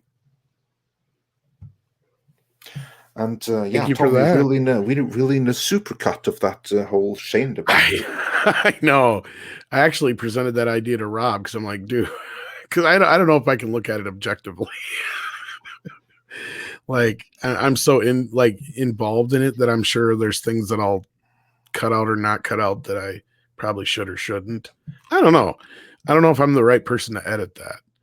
I know that's hard for me to say, but I'm so attached to it. Does that make sense? Like, oh yeah, absolutely. It does. But we'll see what we can do about like a supercut of it. And yeah. Titan says, the more I hear out of Disney, the more I realize we are a tiny corner of the internet. If we were anything more than a rounding error, they'd listen. Which is why I say that shareholders are the ones that need to speak up, among others. And then the last millennial says for $9.99, thanks for answering my first question, guys. Well, yeah, of course, our pleasure. For the new trilogy, let's pray they get my favorite director, James Mangold, in there, because you can't go wrong with that guy. P.S. I'm black and love to be on your show. #cancel KK. Well, yeah, it'll be interesting to see what happens with the new trilogy, if there even is a new trilogy, which is something. Mangold is the one who's supposed to be directing Indiana Jones 5. Oh. Yeah, he is indeed. He is indeed. As for the last millennial, yeah, we'll have to check out your content and see what we Yeah, can. just send me a DM or something with Yeah. some links, and I'll check it out. Yeah, contact Tom, and we'll see what we can do. And Mario Pilote says for $5 Canadian, may the rock be with you. Or may the flint be with you. Yeah. And Flicks by Cody says for $10. Sorry if this was discussed already. From the start, KK was trying to alienate core fans. I don't believe writing Geode is an attempt at storytelling. It is a means to cause fans to abandon Star Wars. Well, if that's the intention, I do think it's working. Honestly, I think it was more so to bring attention on this shitstorm. Because what else do they have to get us to talk about it anymore? I swear, like some of this stuff is almost on purpose. Like Leax Giassi and The Rock and shit. At this point, they know it's bad. They can't do anything to fix it. They just want to push their diverse politics bullshit into it. And then on top of it is like, as long as they have this weird shit for us to talk about, then we're talking about it. Yeah, and if we say we don't like it, they just call us ists and phobes. Yeah, exactly. And Nick Sveda says for $5, do you think Bob Chapek said those remarks about KK on that call to keep investors happy, when in reality he has already been looking for replacements? I think I'm convinced that that's the case. I'm more convinced that KK wanted. I'm not above the. At least I'm going to posit this, that I don't think that KK is above the realm of forcing people to go out there and run some damage control for her. We've actually seen articles right after certain things happen, like I pointed out earlier. Like, I'm not so convinced they didn't try to set her up as some kind of victim here. That could be something that she was puppeting, she was pushing for him to puppet, basically. Because I think even in the original, like you brought it up, Lorraine, in the Morgan Stanley call, he wasn't even being asked about Kathleen Kennedy when he brought her up. No, and honestly, I don't even think he said those things to placate the investors, because then again, this is the great unwashed investor event. I think he just said it basically to ingratiate himself to Kathleen Kennedy. Well, they have to project confidence. I mean, they really do. I mean, Lucasfilm's been taking it on the nose and the chin in every form of social media lately. I mean, they got their stuff shut down on International Women's Day just yesterday. They've been getting punished. Everything they release on their YouTube, Instagram, Twitter, whatever they're doing, especially with the Leia thing yesterday, they still got pummeled. It's the fan community, and it's not always the same people. I mean, as much as the reporting around it from the people that don't like us very much are saying that they're being brigaded, or that they're being organized, and it's an FM plot, which is I've been seeing an awful lot, and I'm thinking, there's a lot of people that are not, FM and aren't even FM adjacent. For those of you who don't know who FM is, it's Fandom Menace, that are going out there, and every time they try to signal this stuff, they are being called out on their hypocrisy. So he's got to continue. I mean, I think it's in their mindset now. Oh, crud, we've got to turn this, we've got to turn this ship, because right now we're the Titanic headed into an iceberg, and we've got to figure out a way to navigate around it. That's just my thought. It's hard to agree with. I think that your thoughts are absolutely onto something there. And then from there we have the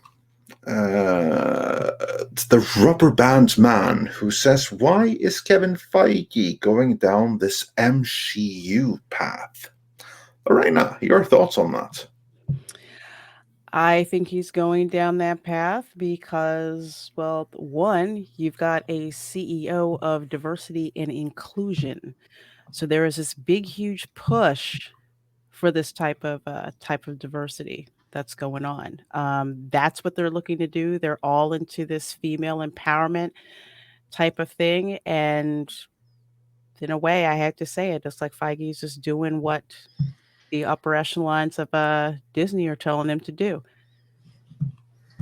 Well, yeah. I mean, even though Chapek says they don't see Disney as a company that takes certain sides, we've had like what was his name, Ed Newmeyer or whatever, that come out and said, or whatever it was, the guy with it told THR that they totally pander to the left.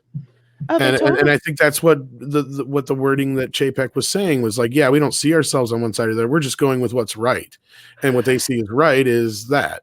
Yeah, like for example, with them retheming, because like Lucasfilm has a story group, Disney Imagineering has the same type of thing for their rides. So all that retheming that's going on for the likes of Space Mountain and the likes of Jungle Cruise to make it more diverse, it's the same thing. Yeah. Just setting something up for later. Sorry, ignore that. Sorry, I was waiting for him to fall. Yeah, I was waiting for him to let it in space. Yeah. That was great. They kind of are going to, wipe out because rides like the Jungle Cruise are just like iconic and people aren't too happy about having those change. Yeah. And we have anyone else want to weigh in on that before we move on?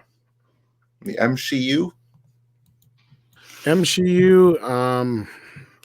I hope better heads prevail. I want to believe that a lot of it is Feige, kind of just getting pressure from up above to do these kind of things. Because if you read Bob Iger's book, he takes almost all responsibility for Captain Marvel. Because in that scenario, all Kevin Feige wanted to do was bring Black Panther into the universe. He wasn't so worried about Captain Marvel. So I'm curious to see where it goes in the future here. Every time I hear something good, I know Andre knows what I'm talking about. It's like every time we hear something good, we hear two things that make us go, "Oh shit!"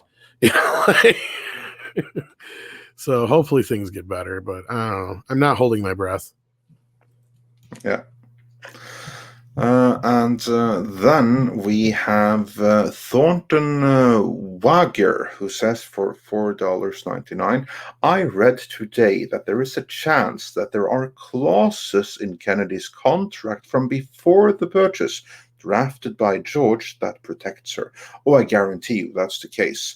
That he installed her for the specific purpose of protecting his vision. So he would have put in some very, very clear guidelines for the powers that she was to have. Now, are they completely unbreachable? That I don't know, but he made a bad call in getting her in there. So that's for certain.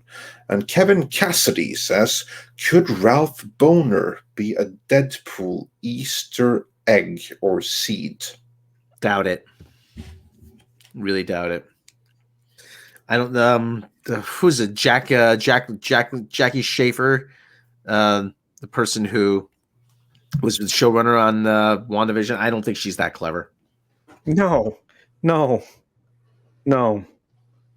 Look, in almost everything now, if you just look at it, I mean, the stuff she has is tied up in this mentality or agenda or whatever you want to call it. No. I warned people. I said it's not what you think it is. When he showed up, it's not going to be who you think it is. It's just something just about that. Just like, I'm not buying it. I'm not buying that this is the same guy as in those X-Men movies. And I don't want to say I told you so. But you know what? I'm going to say it. Again, that's when I said in my review, Rob, it is the missed opportunity. And it drove me crazy. I'm like, you had 100 opportunities that you dropped, that you could have taken full advantage of, and especially for the way to bring in the X-Men. And I know that they're trying to rebrand them the mutants because they're silly. Yeah, but good luck with that. Yeah, come on. This is like every time you have money on the line and a field goal goes wide right. That's what it feels like. There's you just sit and you just watch it drift away, and there's just nothing you could do about it. Yeah, kind of. Yeah, and with that, Lorena does need to check out, but Lorena will be joining us on the High Council, which will probably be not too long after this stream now. Yeah. I'm putting that link in the chat so you guys can park up there. But yeah, so thank you, Lorena, for being here. Check out her channel and be sure to tune in to talk later about Geode. And Lorena, before you go, since we're talking the WandaVision, I just again have to illustrate to everyone just how badly they failed with WandaVision. No milk today, my love has gone away. The bottle stands forlorn, a symbol of the dawn.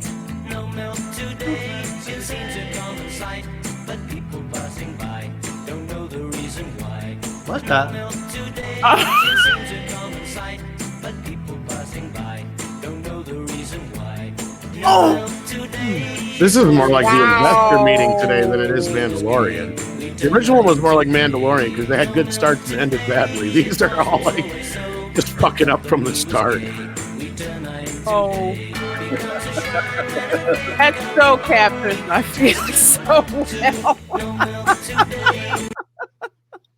Oh my goodness gracious! Yeah, and with that, I everyone hope- check out Lorena's channel. I hope you're happy. All right, see you, Lorena.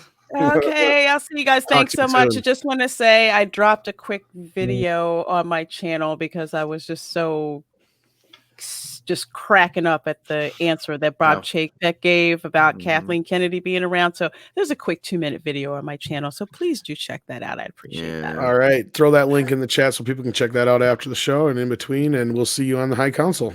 All right. See you later, guys. Thanks. Have a good one. See you. Good night, Lorena. Yeah, I hope you're happy, Andre. We officially owe Herman's Hermits 6 cents in royalties now. Darn it. Actually, probably more than that because we actually played the songs, Rob. That's not like when we sing it. Yeah. Well, I figured that since we They're already claimed. I guarantee you they're Yeah. claimed, but that's all right. Oh yeah, yeah. Oh, absolutely. That's all right. As a live stream, and they frequently get claimed anyway. So we have a long history with having those claimed. But we have a couple of more super chats to go through before we call it the night. Let's see now. Doyle Hargrave says for $2, just keep downvoting and quoting Gina F. Disney SMH. There you go. And Trenchman says hashtag sack for Spawn movie. That's not a bad match right there. I want to jump real quick to the last one. Like, yeah, go ahead and keep doing that. Don't do the hateful stuff, though. What I've seen that's been really good on those is just the constantly quoting the Gina quote. Like that to me, it says everything we need to say without being hostile. Oh, the whole "don't ruin my life with lies when yours can be ruined by the truth." Yeah, that's a good quote. That's and I've seen that one plastered all over everyone. Yeah. And I love seeing that quote. That quote, just keep pounding it into them. Just keep pounding it into them. Tom, new merch idea, bumper sticker. Hell yeah. But you know what? We should take those commercials you just showed, Andre, and in the milk part, we should cut to Luke drinking the blue-green milk or whatever. Perfect. Yeah, let's do that. Oh my. Perfect. And then one for WandaVision, maybe too, if we can come up with it. But all right, moving on with super chats because I know we're almost caught up. Yes. I'm a Unicorn says they canceled both Mandalorian books. Yeah, we brought that up earlier. I'm not so sure what the reasoning behind that is. We'll probably talk a little bit more about that tomorrow, Andre, but I don't know if anybody else here has any info on that other than the quote that came with them, which was very here, let me see if I can bring it up. I was about to ask you what the quote was. I had it here. Basically, it was the same quote on both. Where'd it go?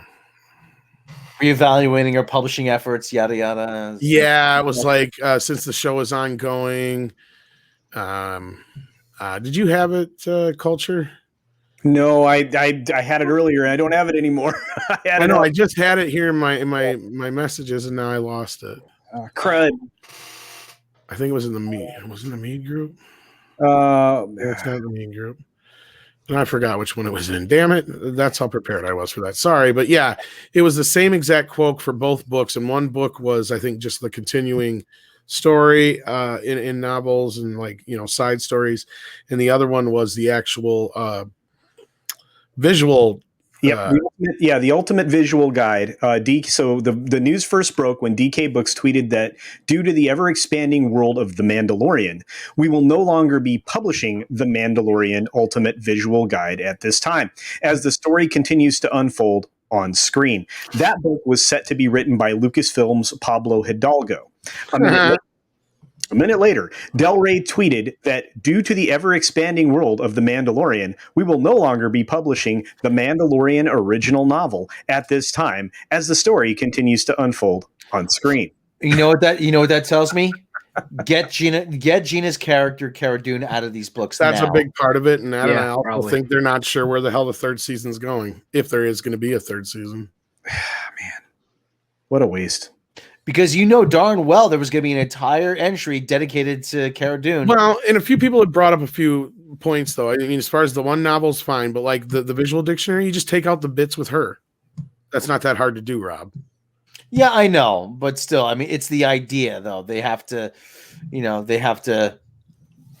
don't know how far along in the planning stages they are. That's what I'm saying is I don't think they know what the hell's happening anymore. No. This is Hasbro all over again. We got a warehouse full of fucking toys we can't sell because they're not in the goddamn movie. Man, could you imagine taking your number one most popular character, on IMDb and getting rid of them on a show that both of them technically, if you count Baby Yoda, because Baby Yoda is obviously more popular, which we brought up before. But, I mean, we've had this discussion before. I think it could be safely said that the order of importance was Baby Yoda, Cara Dune, the Razor Crest, and then Mandalorian. He wasn't even this part of his and Mandalorian's probably even keel with Ahsoka. This is like if Capitol Records or EMI said to the Beatles, "Yeah, we realize you've had a couple of hit records, but we're going to drop you. Yeah, see you later." And I'd even argue that Carl Weathers is probably more popular than the Mandalorian on the show. Yeah, Grief Targa, definitely. Well, heck, maybe even Timothy Oliphant's character was more popular. I like this character. I did too. I said that's who the show should have been about. Oh, it's just crazy, man. You think they're going to send in Rangers in the Republic around him? They might have to now. Yeah. If it happens, yeah. That's the other thing is with all these book cancellations and everything, it's really bringing into question whether or not Favreau shows will happen now. When do you think get word of the first show dropping? What do you think? Do you think Rangers is going to be the first show dropped? I think we all are already assuming that it's dead. So that is just going to kind of just never, it's just fizzled, never happen. Yeah. Boba Fett's going to happen. Yeah, that's already filming. So I don't think we're going to get a season 3 of Mandalorian. And if we do, that's why I think they canceled these books is they have no idea what they're doing now. Everything changed. I think it's a very, very good chance that the entire Favreau verse ends after Boba Fett. I mean, Ahsoka might still happen, but that's where I'm kind of like the problem is everything is supposed to be tied together into this singular event dealing with Admiral Thrawn, and you remove any one of these parts of the puzzle, it doesn't work. Well, that's why I said Kathy knew exactly what she needed to do. Pull this in, the whole fucking thing comes crashing down. Yeah, the whole house of cards topples. Yeah, and now we're going to be left with the Acolyte. Yeah, good luck with that. Yeah, the Acolyte, Ahsoka, and Obi-Wan is all we're going to get out of this. I'm not so sure Ahsoka. Well, Ahsoka, I think it will happen. I think Ahsoka will happen because, like you said, that's tied into the whole Thrawn business. Yeah, but Ahsoka Rosario Dawson's persona non grata with certain. She can be recast tomorrow. That's the thing is well, they could turn around and make it an animated series and just have what's her face come back and voice it. These things are fluid until they're starting to film. That's the thing we always got to remember. Obi-Wan, how many times has that changed now? And that's actually that is going to be a disaster. And what have we been hearing now is that's actually the thing that's next in line to get filmed, even though initially it was supposed to be Mandalorian season 3. Yeah, she's prioritizing all her projects now. And let's not even forget about Casio keyboard, which nobody gives a shit about. I'm looking, listen, I don't want to stay too long on this topic, but I'm looking at you look at her projects, you look at Favreau's projects. I'm like, what is really? I mean, all you got to do is take even on the surface to see she's got no fucking clue what she's doing. I'm like, all the stuff that she wants are things that nobody is interested in. Aside from Obi-Wan, not really, but Obi-Wan's kind of a dead end. But again, I digress at this point. Everything changed. The moment Gina Carano was fired, everything changed. Because before that moment, I could almost guarantee you everything that Favreau had announced was going to happen, and half, if she was lucky, of the shit that Kathy was behind was going to happen. Now it's reverse. And this is sad because this is her. She pulled the nuke button. That's what I said when she fired Gina Carano, and I wasn't kidding. She pulled the fucking nuke button on Star Wars. She does not care. Well, remember what she was rumored to say? I'll burn this silliness to the ground. According to our friend Doomcock, that's what she said. Yes, and that's exactly what's happened. She's pouring. She's in the middle of the house that's on fire, and she's pouring gasoline on it, laughing, cackling like a witch at the, as it were. Okay, sorry, Andre. Go. Yeah. And then we have a couple of super chats here before we round out. Crazy Pineapple says for $5. Question: what is Geode's preferred pronoun? Answer: shale for a gender-neutral rock. The joke is on Lucasfilm. Hail, Midnight Sedge. Indeed, that was good. Indeed, hail, yeah. And Kiki Hideout says for $15 Mexican, when people say method, they're talking about the Me Too movement because it was created by evil people. Yeah, and with that, we are actually... I thought they had a couple more come in. No. Those were the ones. Sticker? Oh, yeah, we got a super sticker right there. Just do a last double check, but I do believe we are fully caught up then. Yeah, then we are fully caught up. And there was a question earlier I want to address real quick. We did cover it earlier in the chat, but someone had asked what needs to be done for this to change. And what I've said was, and I stand by it, is that people in positions that can weather a little bit more of the storm and who are in the LGBT community, who are not straight white males, need to start standing up and say enough is enough. Quit using us as your springboard for whatever it is you're trying to pull here, because it's not, they're basically using all those people as an excuse to destroy these franchises. And I got to say one thing though. I mean, without being burdened by Star Wars and without having to go out and think about what am I going to invest time in the next Star Wars series, is revitalize my love of music again. I mean, like I said, it just goes to show you there's other stuff out there. I am not bound. I have no obligation to Star Wars to consume whatever you put in front of me. I can go watch. Go watch Mobile Suit Gundam again. I could. I'm like, hey, Jeremy was talking about Jeremy from Geeks and Gamers. He was talking about Attack on Titan. Hey, I could check that out. You're not the only game in town. Yeah, and Trevor, I'll say this much. A large portion of the LGBT community thinks that dick tastes yummy. So I don't think that's true.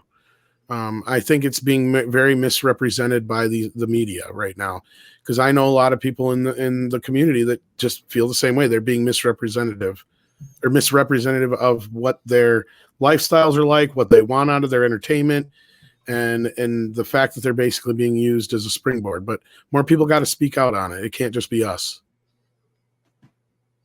Indeed. And with that, I would like to say thank you to everyone in the panel who joined us. So check out Reina Creole, who left a little while ago. Culture Casino, where can people find you? Believe it or not, you can find me at my channel, which is Culture Casino. You can also find me at Culture Casino Live, or at least you can find some of my live shows. And as soon as I can actually muster more hours in the day, I don't know how that's possible. I'm trying to learn from Tom how to do that. Culture Casino News will actually launch with an opportunity for me to speak more plainly on news topics rather than just in the pop culture and entertainment field. So thanks a lot. I really had a good time. Just be careful. There'll be a brick wall in your future. Oh, I know. Script Doctor, you got anything on the agenda? I know you've been busy, but you do have a channel. I do have a channel. I've got some evergreen content where I break down TV and film and do analysis and little what if parts to it as well. You can also follow me on Twitter at Script Doctor PhD. But yeah, it's been a busy first quarter for me on the writing side of things, which has been awesome. So I got to take those jobs while they come, and then once those get to a dry spell, I'll be getting back to videos and finishing off some reviews and analyses. Awesome. And again, I remind people that usually at this time, well, at least earlier than this time when we first started, we do a broadcast on Midnight's Edge After Dark at 5 p.m. Central on Tuesdays and Thursdays, the opposite days of Midnight's Edge in the morning. So normally you would catch us over there at this time period, but since this was such big news, we decided to do it here. But do check out After Dark as well. It is our sister channel here for Midnight's Edge. We have a little bit more fun over there as well. Indeed. And with that, thanks to everyone who joined us, and we will be back again tomorrow with more regular content, as well as with our morning show, Midnight's Edge in the Morning. That's 9 a.m. LA time and 5 p.m. UK time, which is 6 p.m. Central European time, where we will, of course, cover this right here, plus the response to it in far greater detail. So make sure to be back for that. With that, I bid you all farewell.